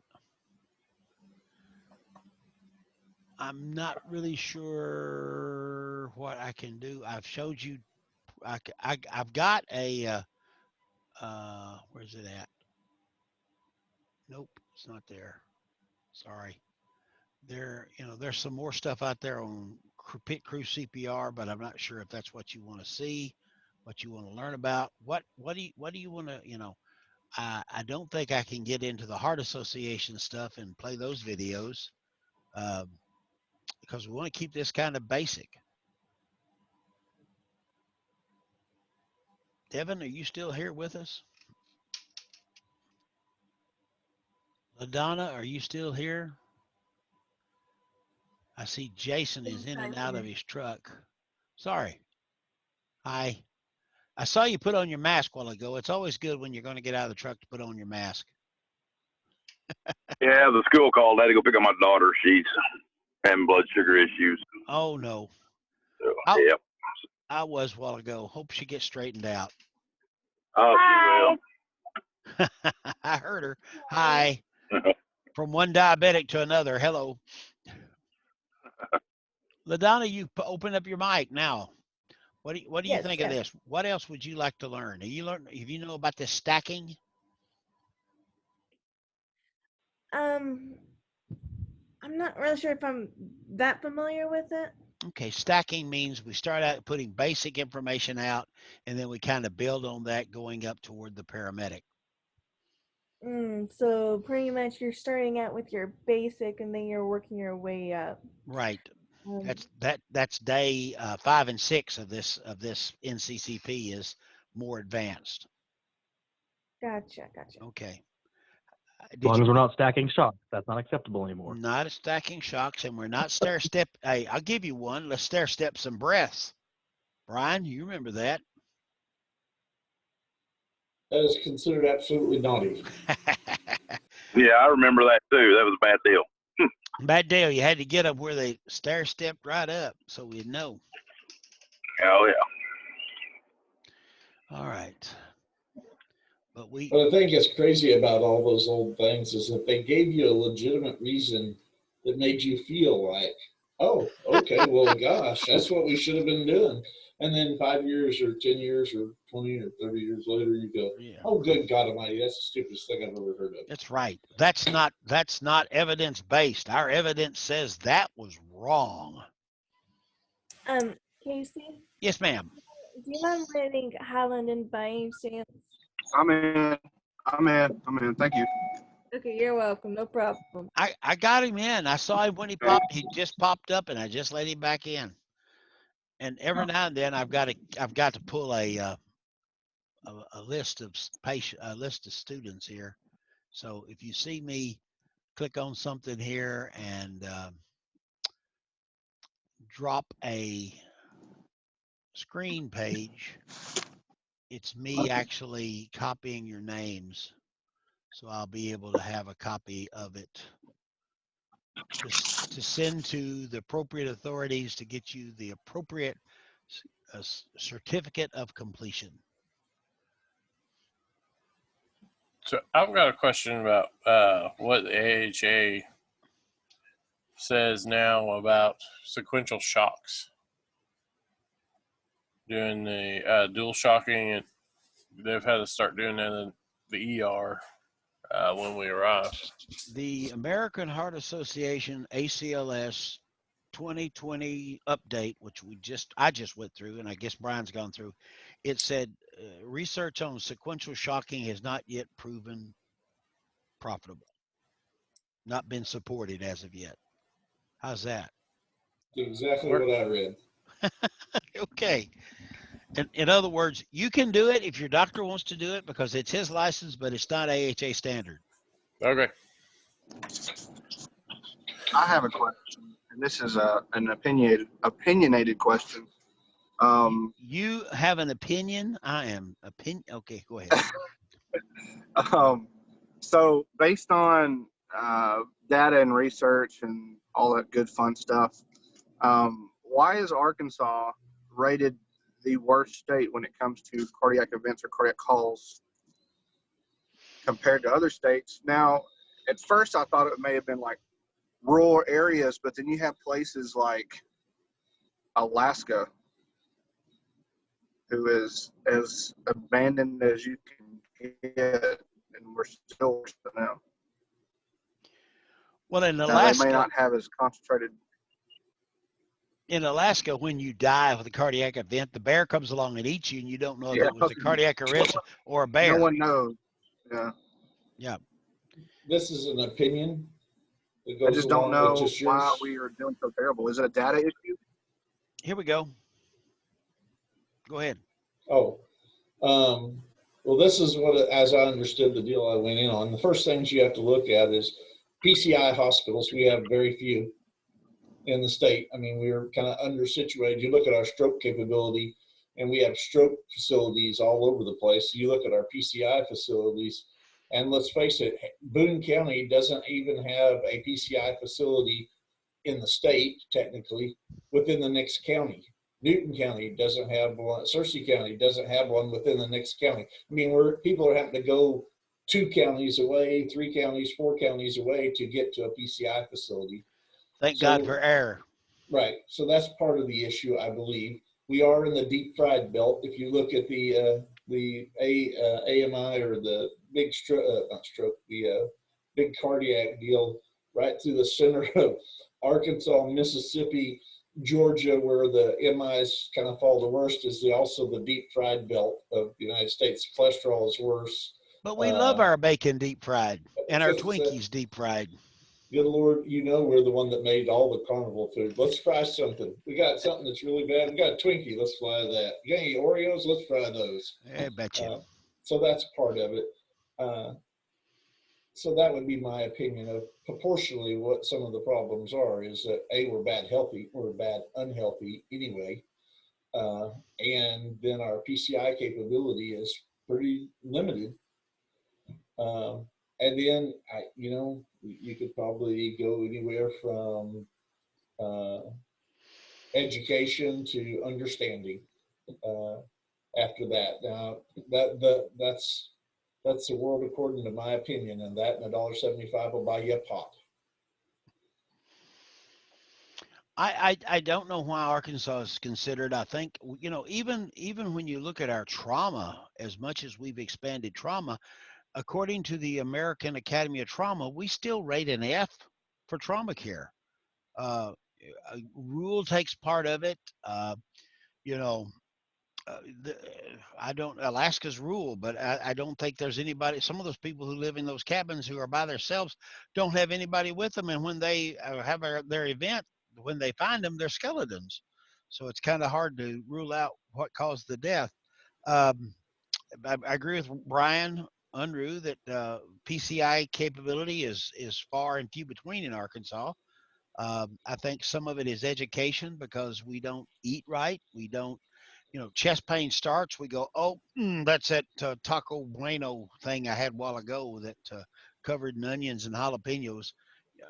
So you think it's heartburn. People will put off going to seek treatment. Oh, I got to go up there at that hospital. They got that COVID up there, and I don't want to go up there and get that. But my chest pain's killing me. But it's all right. I'll just take some baking soda, and that'll take care of it. That'll neutralize that acid in my body.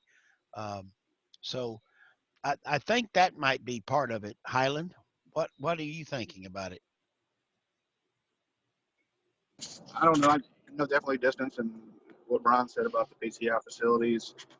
I knew that as much as the AHA and the Arkansas Health has been stressing over this COVID, a lot of, since one of the main symptoms for COVID is chest pain, and they're doing research and they found that COVID you're more likely to throw clots when you have COVID. Yep. So I didn't know if it was a data issue because, like you said, we can't do anything if the data's not there. That's true. We may be doing the best of the best. And when I listen to these stack meetings, they always talk about data issues because no one wants to do the data. Even at the PCI facilities, the data is not coming from them that justifies what's happening at their hospital. So it's basically, they know people are going to the hospital for these things, but the data is not there to show the outcome. The data is not there to show, what treatment worked, percentage of whatever happened, and things like that. So I just didn't know if it was a collective of a whole bunch of things or if it was just concentrated on data. So that was. So you're hitting on a good deal there, Hyla, because crap data in gets crap data out.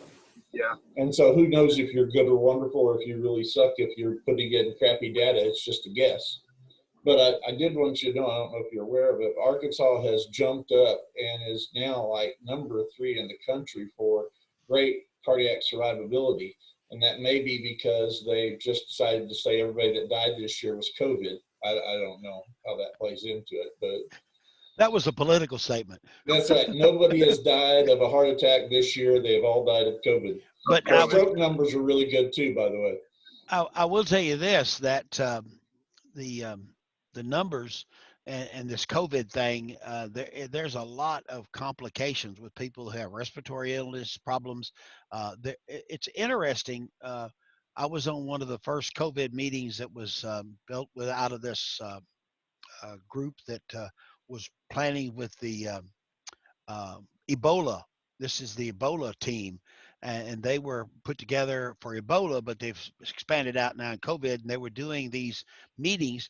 And when the first time I sat in on one of these meetings, and these doctors from Johns Hopkins and Mayo Clinic and Harvard School of Medicine and North Carolina School of Medicine, and they were sitting there and they were going, "We don't know what we don't know about COVID.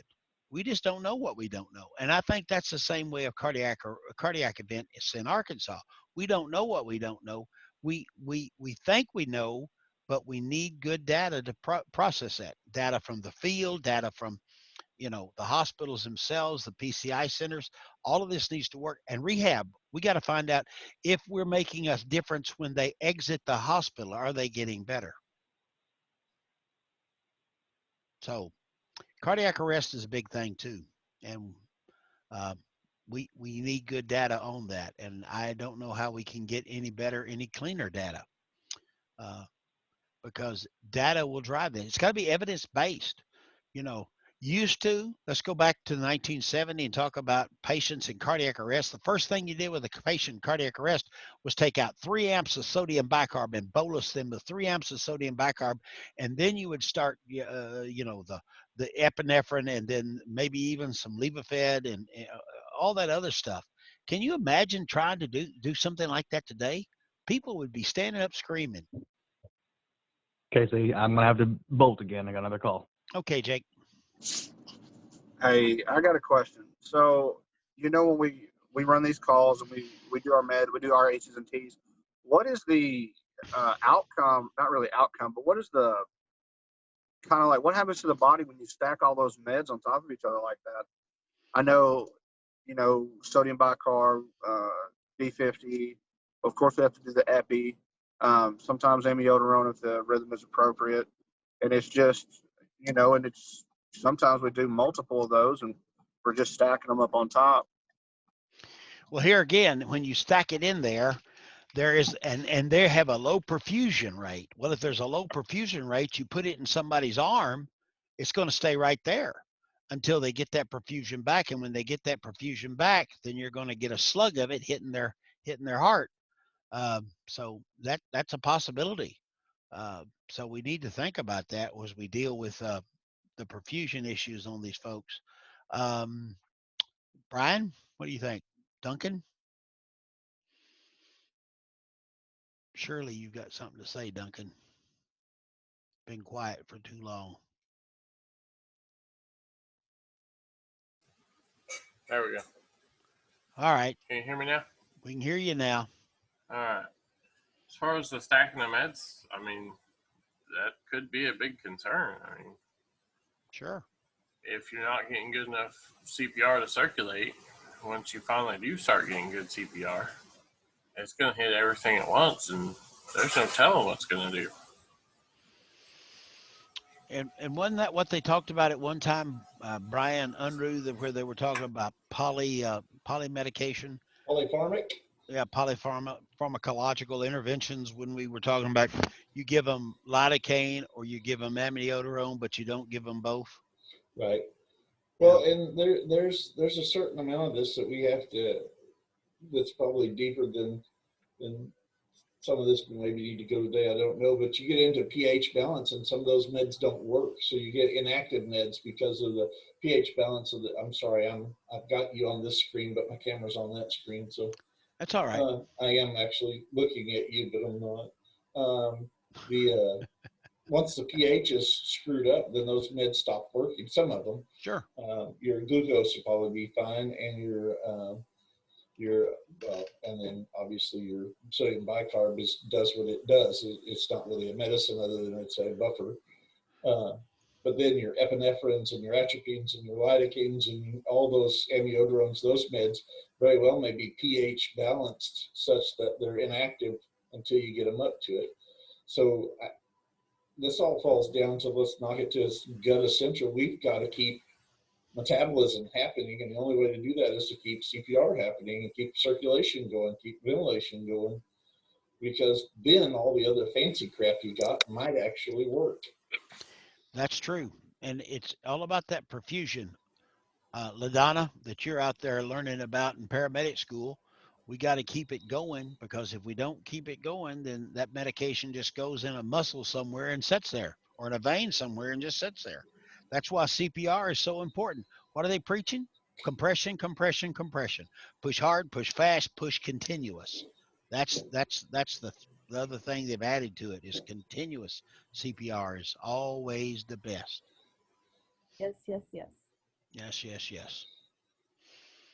Well, also, whenever you're doing CPR and you take a break, it's noted that you don't want to take a break from doing like chest compressions for more than 10 seconds.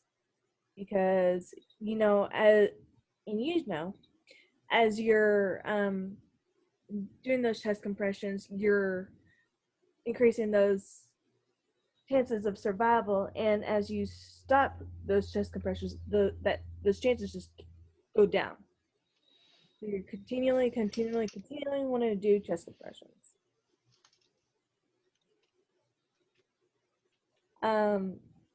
like, whenever you're technically, I'm not intubating. Somebody else is intubating.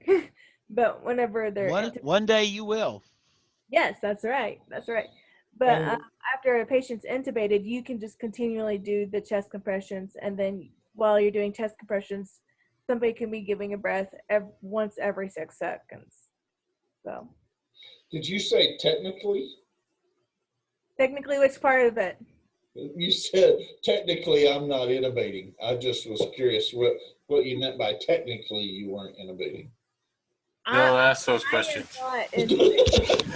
I am not the one who's intubating. My partner is intubating, especially if they're the medic. If they're an EMT, they are not intubating either.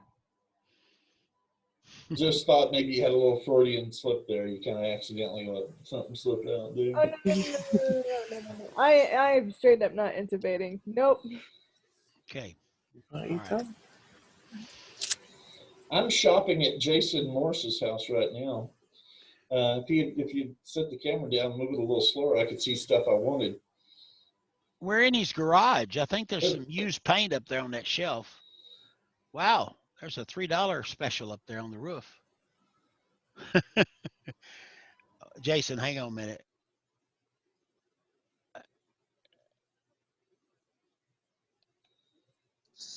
There you go. There you go. Yeah, there's $3 beers, and I mean, there's shotguns over here in the corner. There's whatever you need. If you would walk outside and show me the house number again, that'd be handy, because that's what I'm gonna need to find it. Yeah, it's 1928 County Road 786. Yeah, that's it. In Yellville? In Yellville? Did you say it was in Yellville? In Yellville. I'd give you Chuck Copeland's address, but I don't have it. Trespassers will be shot. Survivors will be shot again. Okay. That's it. I was going to look for a coronary perfusion pressure video here for us to look at, but the only one I see is a Khan Academy one, and I don't know if I'm up to Khan Academy.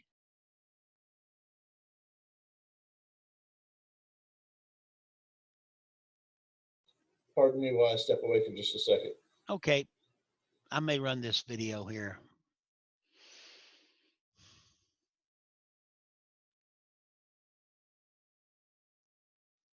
Well, it was.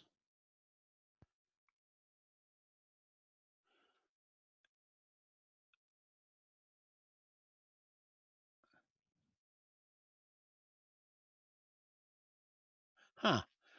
Okay. I'm going to run this because this is life in the fast lane. This is out of Canada, believe it or not, and it looks like a pretty good video. So I'm going to share this with y'all. Y'all watch this with me. I have not previewed it, but I hope to preview it just with you guys right now. Hello and welcome. This is an overview of the cardiac cycle in a heart with normal physiology. The diagram you see on your screen is the standard diagram used in cardiac physiology called the Wiggers diagram, named after Dr. Carl Wiggers, and this diagram basically explains it all. So I'm going to take you through it, and then hopefully you'll go through it yourself and understand it well. So I've also included the jugular venous pressure waveform. It's one of my favorite physical exam findings, and one of the most difficult as well. The components of the diagram are the following. First, we have the aortic pressure curve, which is our arterial waveform, and these are what we see on the cardiac monitor when using an arterial line. The dichrotic notch corresponds to the closure of the aortic valve. Next, we have our LV pressure curve, the pressure inside the ventricle. Look at the variation in this curve. In diastole, it's about 10 millimeters of mercury, but during contraction, that pressure goes all the way up to about 120 in the normal adult. And that's obviously important because the left ventricle is how we get blood to our bodies. Next, we have the atrial pressure curve. The atria work at much lower pressures than the ventricles. And here's the LV volume curve. This shows us the filling and emptying of the left ventricle. And here's our EKG representing electrical conduction. And importantly, the events on the EKG curve occur slightly before the events on the other curves, because in order to have contractions, you have to have conduction first, and that's what we see on the EKG. And last, we have our jugular venous pressure curve, and this curve corresponds to the pulsations on our patient's neck exams. All right, so let's go through the entire cardiac cycle, and I like to start here with the opening of the mitral and tricuspid valves. And let's always be asking ourselves why things are happening. So why have the mitral and tricuspid valves opened? So it's because the atrial pressures have exceeded the ventricular pressures. And as long as that's the case, the valves are going to stay open. So next we have diastole. So ventricular filling is occurring here, and we can see this on our red ventricular volume line as it gradually increases. Now towards the end of diastole, we have the P wave on the EKG, and that represents atrial contraction. That gives us our atrial kick, and that accounts for about 15 to 20% of our preload, i.e. our left ventricular end diastolic volume. And this is the end of diastole. And now, by looking at the EKG, you'll see that conduction is traveling through the ventricles, and this is going to cause them to contract, and this begins the phase of the cardiac cycle known as isovolumic contraction. And what this does is it causes the pressures in the ventricles to quickly exceed that of the atria, and that's going to cause the mitral valve to close, and that's our S1. So now we see that all the valves are closed for a brief moment, and at this time, pressure is building up very fast in the ventricle.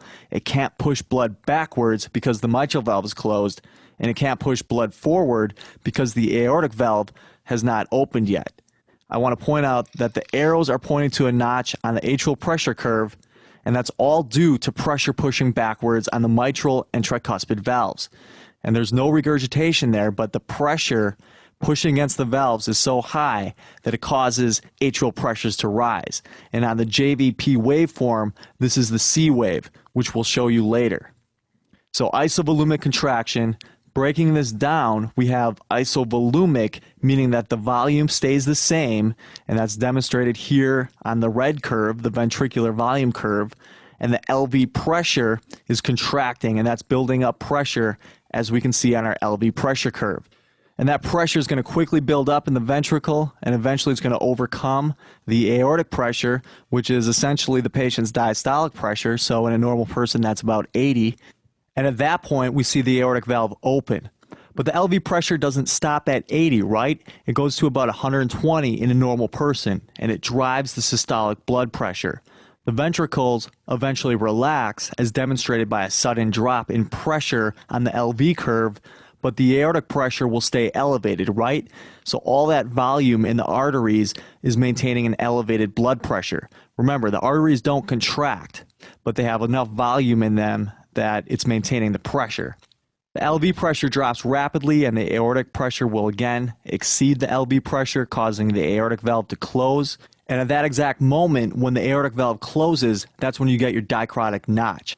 And the dicrotic notch is basically a rebound effect, because as all that blood goes into the aorta, that artery stretches to try to accommodate all that blood, which will go wherever it can. So it'll try to go backwards, but as the aortic valve closes, it rebounds forward.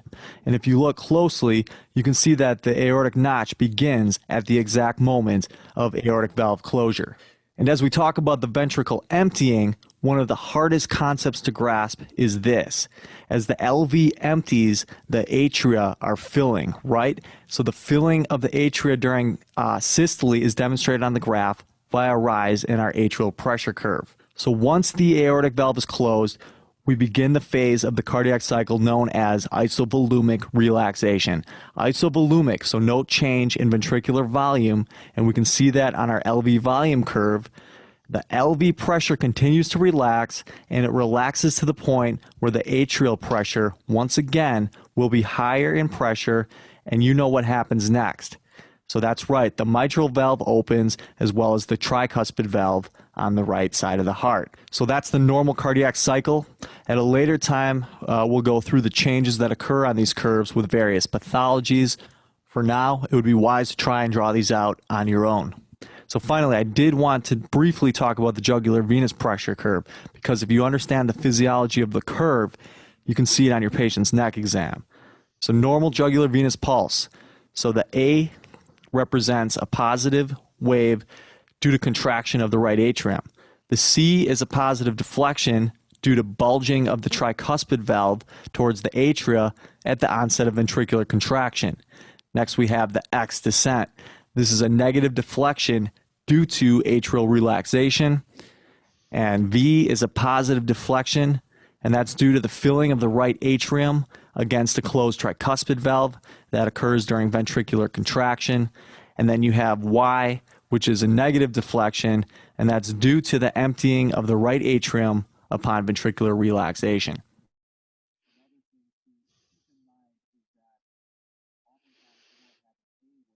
Okay.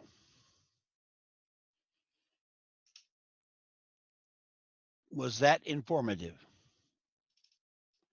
Did you get anything out of that? That was a whole lot of information. It is a whole lot of information, LaDonna, but it's very true. And when you listen to S1, lub, and then S2, you kind of get to realizing when one, the lub is when the ventricles push out. The dub is when the atrium refills. So you're getting that squeezing up from the bottom, from the ventricles, and then filling up and squeezing down from the atrium. So the heart pumps up and down, up and down. Up and down. That's right. It works out. But we need to look at that and try to understand that pathophysiology behind that as we go through this. All right. All right. You put your mask on. We are not COVID here.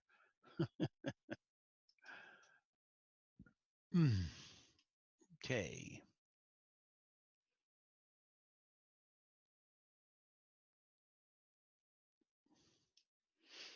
I don't have to have it on in my office. You do not, sir. So I try not to because it drives me insane. Yep. Okay. This last one is just kind of a little bit about research. We're getting through this, folks. We are going to make it through here. This goes under your operation part of the thing. There it is. Okay. So what do you know about data? Boo, yes, it's no fun. Yep. It goes that way. Except for it's what drives everything. It does. In 2009, EMS transported over 28 million people. That's in the United States. This is from NHTSA, Safety in Numbers. And in case you ever wonder what the points on the Star of Life meant, there they are. Detection, reporting, response, on-scene care, care in transit, and care transfer to definitive care. And they're all the same. Reporting and response is important. On-scene care is important. Detection is important. Care and transport is important. And they're all the same, equal, all the way around. So we want to look at some facts and how EMS data saves lives. Maybe this is something, Highland, you need to get a copy of this right here, because it'll give you the idea of how EMS saves lives. I'm going to zoom in on it here. What could EMS providers do differently?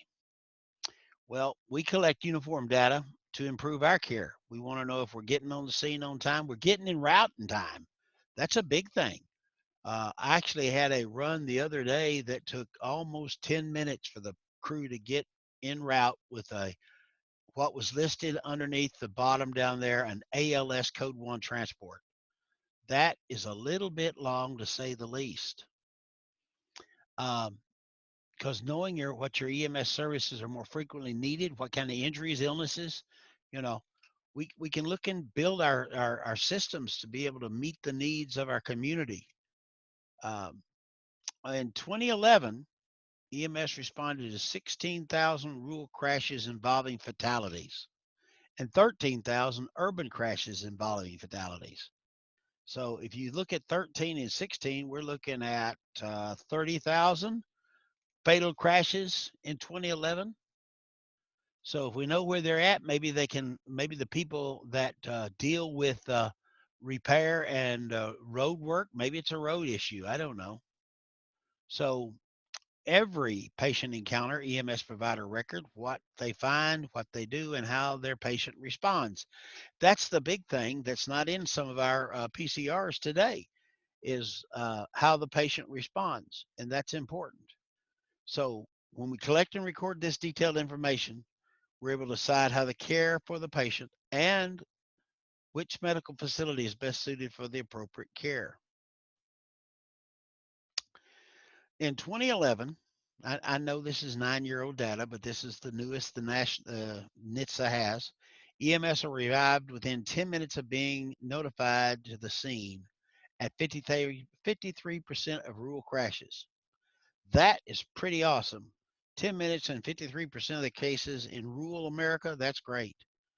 And 83% of all urban crashes receiving fatalities. And those were how quick they got there in fatal crashes. So, this electronic patient care report, you guys have got ISO.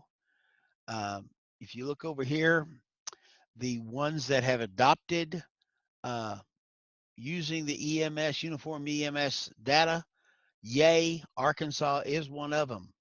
But our neighbors to the south and west, Oklahoma and Texas, Louisiana and Texas, are not.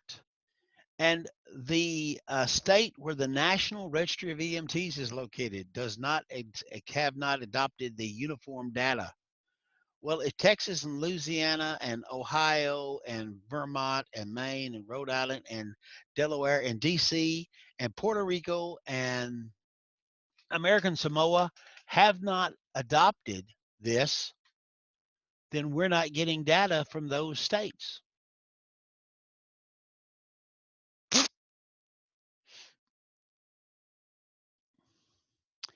Here is some interesting national EMS system by the numbers. 21,000 EMS agencies, 81,000 vehicles, 826,000 EMS professionals, 28 million times we've transported someone, okay?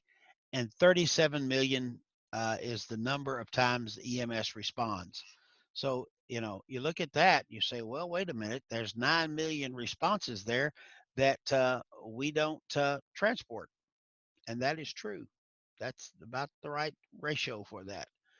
And when you look at responses between the bicycle crashes, this is just some data they pulled out there. You wouldn't think that Minnesota would be the highest number of bicycle crashes. When you think of Minnesota, you don't always think of bicycle riding. And this is what data can do for you out there. And you want more information, you can go to National Highway Transportation Safety Administration.gov or EMS.gov, and that's one of the best places to go to kind of get some good data out there for you.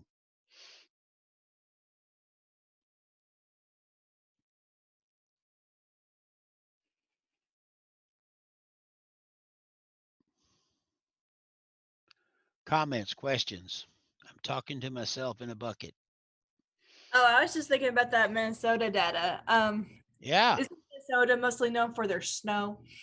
Yeah. Or and cold weather, Exactly. So what I'm thinking, it's probably like one of those things where it snows in Texas. They're not used to it. So whenever they can actually ride their bicycles, they don't really know how to do it. So they're crashing. Might be an interesting. I love how southern her accent got just there. Yeah, it did, didn't it? All right. Well, one thing about what it shows is exactly opposite of what you would suspect is the absolute truth. And I can't tell you the number of times that Scotty and I had an opinion on something that data didn't bear out. What you think happens all the time, or what you think is, that's why data is so important, is because what you believe sometimes is more emotional than actually correct. And it will lead you astray. And I think that's what happens with a lot of the patient care that we've seen changing over the years, is that somebody said, well, if a little oxygen is good, a lot is even better. And that just stands to reason they're having a hard time breathing, so let's put them on 100%. And the logic seems very sound with that until you bear it out in actuality, and you go, "Oh no, that was stupid. I didn't even do that." But I think that's going from the way the world used to operate to the way the world is operating, and us dinosaurs just got to get on the page. Or become extinct and turn into natural gas and oil. I already have natural gas, but we don't really want to talk about it. No. Here's one for you to look at. This is one that I find interesting, and this is the latest report that's been published out there. It's fall of 2014, so it's 6 years old. But this is the Cardiac Arrest Registry and Enhanced Survival, or the CARES Act. And the people who put it out, Medtronic's put it out, Heart's put involved with it, Zoll, American Red Cross, CDC, and Sansil. And this is just some studies that's out there. The mission of CARES, how they do this, and they're looking at data for EMS. Here's Contra Costa County EMS in California. There is San Francisco Fire, California, Minnesota Department of Health, Las Vegas, Nevada. That's one of those places that does a lot of that stuff. EMS County, Colorado, El Paso County EMS in Colorado. Those were many studies that they did. Denver Fire, Hennepin County, Minnesota. That's where community paramedics came from. And then there's Beaumont in Michigan. These were studies that they did. And I'm trying to go down here. I'm scroll down here to get to some of these things that they actually come up with. Some of these numbers and things that actually was very interesting. Overall survival rate comparison, Austin, Texas was above 10%. They were, I think, 14%. Denver was just a little higher, but North Carolina was a whole lot higher. And look here, Seattle, Washington was super high. Wake County, that's North Carolina. This was the survival rate comparison. And one of the worst places to have what's a heart attack would be in San Antonio, Texas, of those comparisons there. The Epstein survival rate, North Carolina still is high. Seattle, Washington is still high. And why is numbers higher in Seattle, Washington? Why would Washington numbers be higher? Because at one time they went into a community training system where they trained everybody in the community on how to do CPR. And this is the CARES Act, and there's a lot of other data out there for CARES, the CARES Act. They would actually demonstrate different things, doing it a lot better. But CARES in action, and that's not the CARES as in COVID. Here's something that we probably all ought to take into account. If you look through that while you were scrolling, none of that was rural Arkansas, rural Missouri, rural Oklahoma. When our states don't collect data, or we're not presenting these deals and doing these case studies, we get left out of the associated data pools. And so we don't know how we do. Maybe money needs to be dumped in rural America, but rural America doesn't do a lot of studies to push that fact. And that's one of the things why the National Association and the National Registry put that in here, is because we need to do more research. We need to be out there proving what we do matters, that we have some evidence base behind what we've got. And it's exciting to see us having some ROSC patients returning of circulation coming in on our PCRs, because that's going to give a positive slant to us. This is not hard. Research is not hard, and I will state that and share that with you. You just got to follow what's going on with it.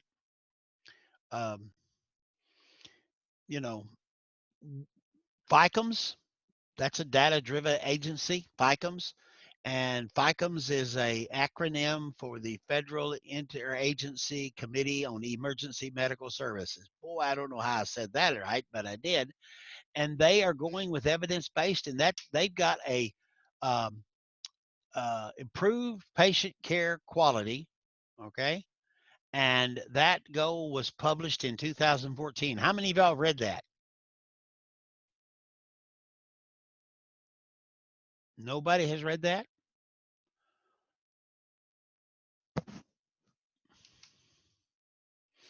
Sorry, I started out my phone. Yes, I didn't study it, but I did peruse it. Yeah, well, it's out there. It is a document for our consumption. And if we haven't read it, shame on us. We should have read it.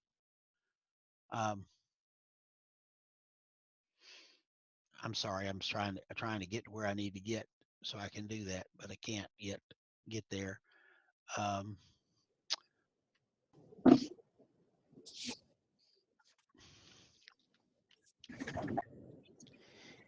And if you go to a website called EMS.gov,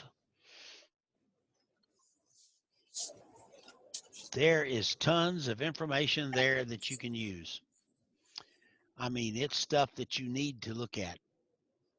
Share the screen. EMS.gov. There we go. Share. And there it is. Traffic tech, transfer service. It's there. Of course, guess what? COVID-19 would be there. The annual update. This is the most impactful initiatives to move EMS forward. I'm sure that they have, this is evidence-based guideline in EMS. So we can take a look at that. Then there is EMS and the opioid crisis, and then CPR lifelinks. Implement high performance CPR program today, and it tells you how to do that. And then your roles in preventing heat stroke fatalities. And I think this is the one I wanted to go to. This is the evidence-based guidelines, and you can go through there and you can actually see them. There they are. The use of naloxone, fatigue risk management. This is rest for EMS people doing 24 and 12 hours, 12 and 24-hour shifts. There is external hemorrhage, and this was a 14 study. Here's one, pre-hospital analgesics and trauma. That's a 13 study. Seizure medications, 13 study. Air medical transport, pre-hospital trauma patients, 2013, and guidelines for field triage. And if you click on that one, 2012, it'll look a lot like the Arkansas one. But these are the backgrounds for that. These are projects. So at EMS.gov, there is FICOMS. And if you go over to FICOMS, you can see what agencies are part of FICOMS. And then you can see their strategic plans. And then if you wanted to, you can go down here, and they meet twice a year, and you can click on that, and you can actually sit in on one of their meetings if you like to. They don't let you talk, but they are there. And then here is NMSAC, and NMSAC is it's a committee. It was done in 2007, and it's got their charter and their meeting, and there are the NMSAC members. A lot of suits and ties, a lot of smiling faces. And these people work on the organization of preparedness, education, safety, sustainability, integral technical stuff. And you can learn about their meetings and their advisories and recommendations. They come up with recommendations and advisories, and doesn't look like they've done much this year. They might have been around for COVID, but EMS funding and reimbursement, they did a thing on that, and this is their white paper on EMS systems and funding, and I guess they solved it all there because there is the page. All right, there you go. But one thing I haven't noticed on here is there are newsletters out there. They have initiatives on EMS data. There you go. And that EMS data should slip off into the National Dashboard for Traffic Crashes. They've got EMS data use video. 2-minute video shares how you should use it. And that's what this is all about. There's over here, yeah, there it is. NEMSIS, NEMSIS. Anybody ever heard of that? Yep. Yeah, National Emergency Medical Services Information System. It's like CJIS for EMS. Using data, there's an EMS Compass. This is the one that was hopefully can get it passed through the states and they can use these. You want to see something here is CPR agenda for 2050. That's a long time off, but developing a vision for it. They want to be able to use the things that they do with evidence-based medicine, state assessments. This is the state assessments here. And you can request these. The last time Arkansas got a state assessment, I think we got an F. But there's 11 things that they go for. Regulation and policy, they said we get plenty of that. Resource management, we don't have any of that. Human resources and training, they said we had too many paramedic programs. Transport, facilities, communications, we didn't have any of that. Public information, medical direction, we do now have that. Trauma systems, we do have that. Evaluations, and some preparedness, but we're getting better at that. And you can see all these other things here that you wanted to look at. NIMSIS is the one that you go into with after your PCRs are read here and they're downloaded to state. The state takes them and downloads the stuff on up the line to Washington. So your stuff does wind up all the way up there.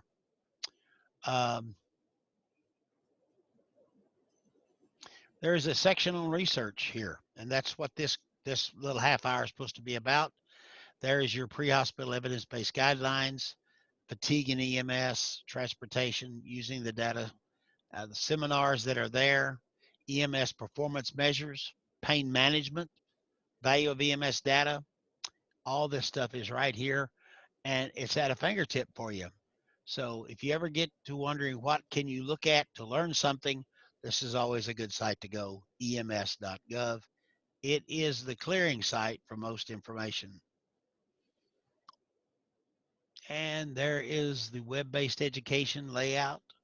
Here's Stop the Bleed 2020 EMS, National EMS Assessment. I wonder if this is what I'm wanting to look for. And Highland, this may be something we want to look at.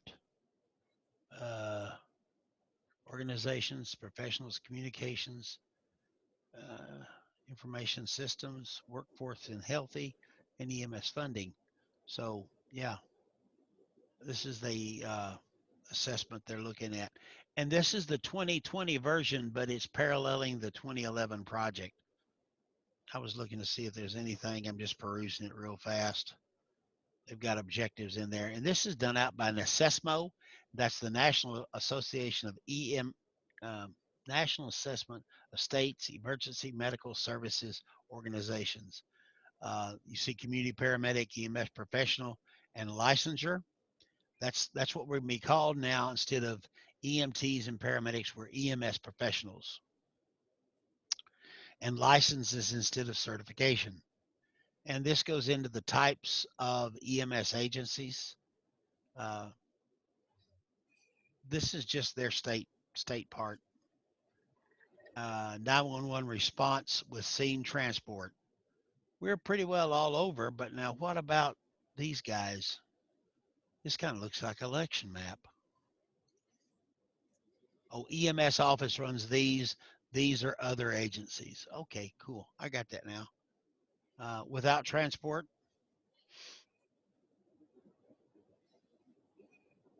Okay.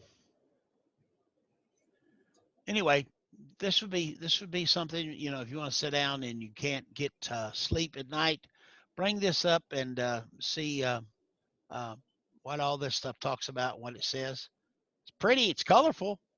A lot of data out there, I'm sure. Hey, look, we're orange. Operate not regulated. What is that? Oh, emergency medical dispatch centers. We operate them, but we're not regulated.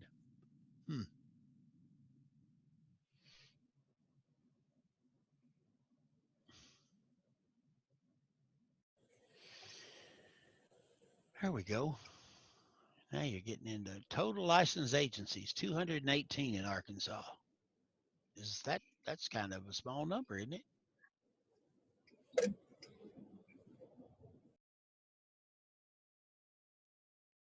Well, we're not dark green and we're not light green, so we're between Louisiana and Missouri, about the same color of Oklahoma.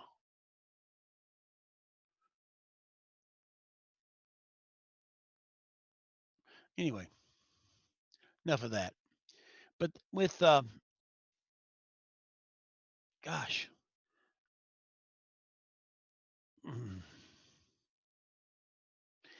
with all of the information that's out there, we need to be uh, getting good data, because that good data is going to help out everything that we're doing. You're either data driven or you're not data driven. And we talk about research and we go, well, how can we do research here in Boone County, Arkansas? I mean, what is our deal? Why can't we do, what do we got to do to come up with research? Well, you use a scientific method and you ask a question. You conduct a literature survey and then you determine a hypothesis based on the literature. So you look at the literature. Let's say you were going to do King Airway. Is King Airway acceptable for basic or basic EMTs? And you do a literature study on it. You'll find out that in other states that they do it. They do it in New York and they do it in Minnesota. And if you want to get international, you could go outside the United States and probably find that Canada basics do it. And you come up with this hypothesis based on it. Then you test that hypothesis. You have to do a little bit of hands-on, boots on the ground. You got to let people do it. And then you analyze the data and you either prove or disprove your hypothesis within certain limitations, a certain number of case studies, a certain number of patient contacts. And then you report that data and you discuss the limitations, and then you repeat the data and the research. So the nationalist initiatives of research to promote and enable EMS, we want you to know it's not outside your realm to be able to be involved with the EMS research. You need to look at, think about this. The guy that sat on the commode folding up his Wrigley gum wrapper to make a thing called a SAM splint, you know, he can come up with that on his own. There's lots of great ideas out here in EMS, but you need to share them. You need to bring them to the forefront. You need to bring them out. You need to keep asking the question. You need to come up with your own hypothesis. You need to look at the research. You need to write down some things and then submit it up the line. And you'd be surprised. You've got advocates at the state level in the EMS, Governor's EMS Advisory Council, that want to see things change in Arkansas. They don't want them to say status quo. And all we got to do is start asking the hard questions, doing some of the legwork, and seeing research done in EMS.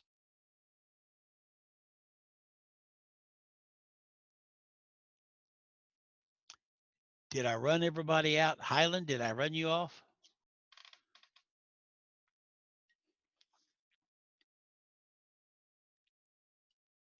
Hi, Jason.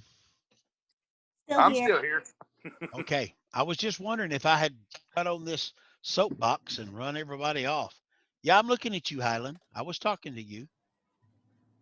Yeah, talking to you. Talking to you. I'm very good at reading lips.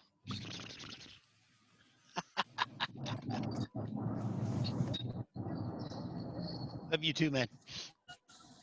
More. Okay. Casey, he wanted you to be alligator food. Is that what he said? Isn't that what it is? I thought it was. Alligator food. Alligator food. That's what I'll do. Watermelon rind, that too. Well, gentlemen and ladies, I've got 1:30.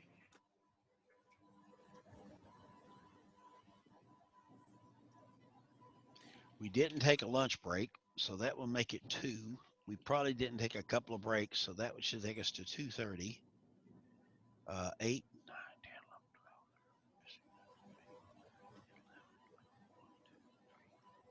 We're supposed to go to 4. I'm a little bit light, ain't I?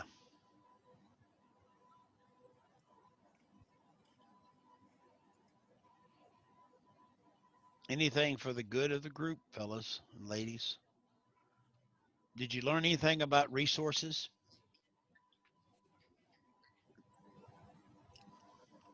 Data is super important. And your data is super important too. Don't forget that.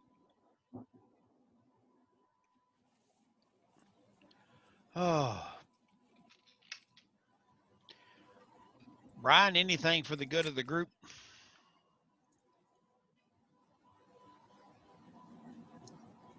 You rock, we know it. I don't rock. All right. Well, you and they rock. We know it. Well, you guys rock. I'm just sitting here trying to facilitate something that nobody wants to do. It's kind of hard. It's kind of like pushing a log chain. Well, you say nobody wants to, but truthfully, I mean, yes, it would be nice if we had some amazing new information out there, and it's coming. It's just hard to share it out in small snippets to different groups because you get different bounces of information. Yep. Very true. Well, y'all have heard some things today. I This was new going to stuff say, they've coming. heard some stuff they never heard before. That's right, because we never heard it until about a week or so ago ourselves. Most of us have never heard LaDonna talk in such a southern voice when she's badmouthing Minnesota. Oh, no. She has come up with the right idea, though. California people ride their bikes all the time, so therefore they don't have accidents.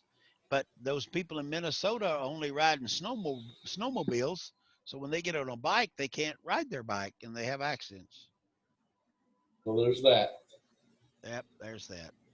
By the way, I was going to say, in relationship to EMS research, if you're interested in EMS research, you can put in for a research grant from the UCLA Research EMS Committee, and then you will get to go up to Minot, North Dakota, or Minnesota, Fargo.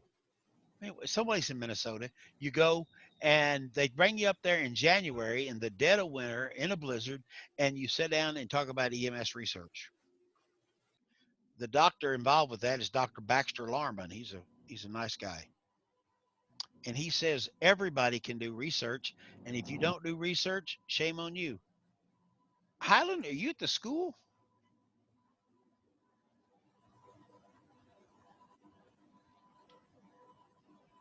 All right.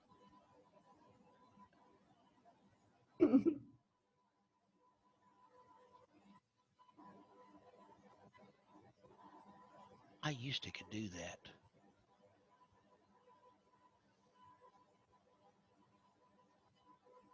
It won't let me do it anymore. Okay. I've laid on the floor and looked up at that ceiling before, and I think that is at North Arkansas College. Don't cover it up. He turned it off. I can't hear you. There you go. Turn on your Tom, mic. You're talking to me this whole time. I was. For the past hour and a half, you've been talking to me. Yeah. I'm teaching. I'm doing what you're doing as well. Oh, you're at the college. We're actually in the North Campus, about to go to South Campus.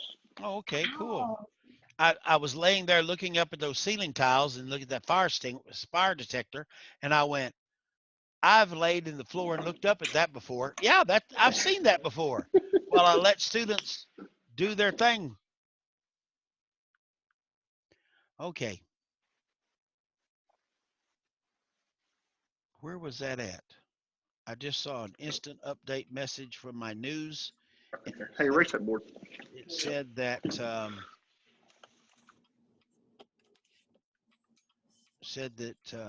Chicago had stay-at-home order.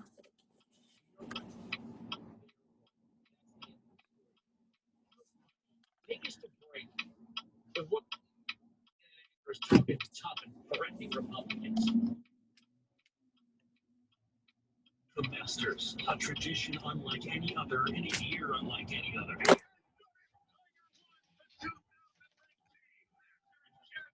In 2020, what was a rite of spring is now a fall classic. Okay, I hear somebody. Have you seen anything like that? Hear live tournament coverage from Augusta National right now on Masters Radio, Sirius 208 XM92. There we go. Jason's mic was open.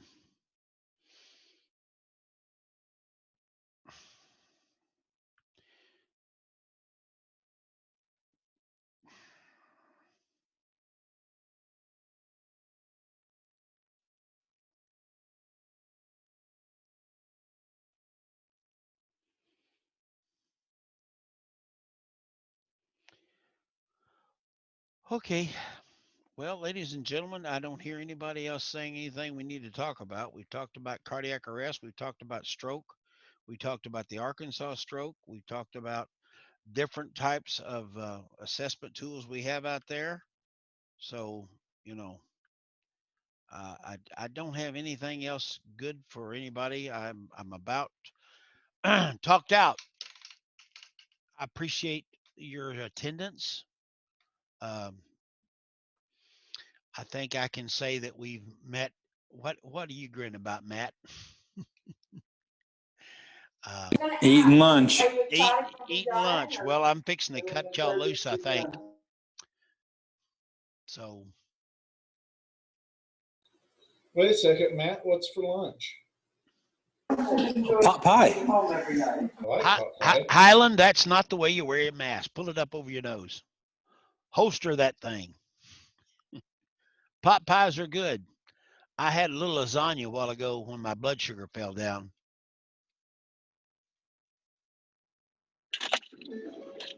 Do I need to come and give you mouth to mouth real quick?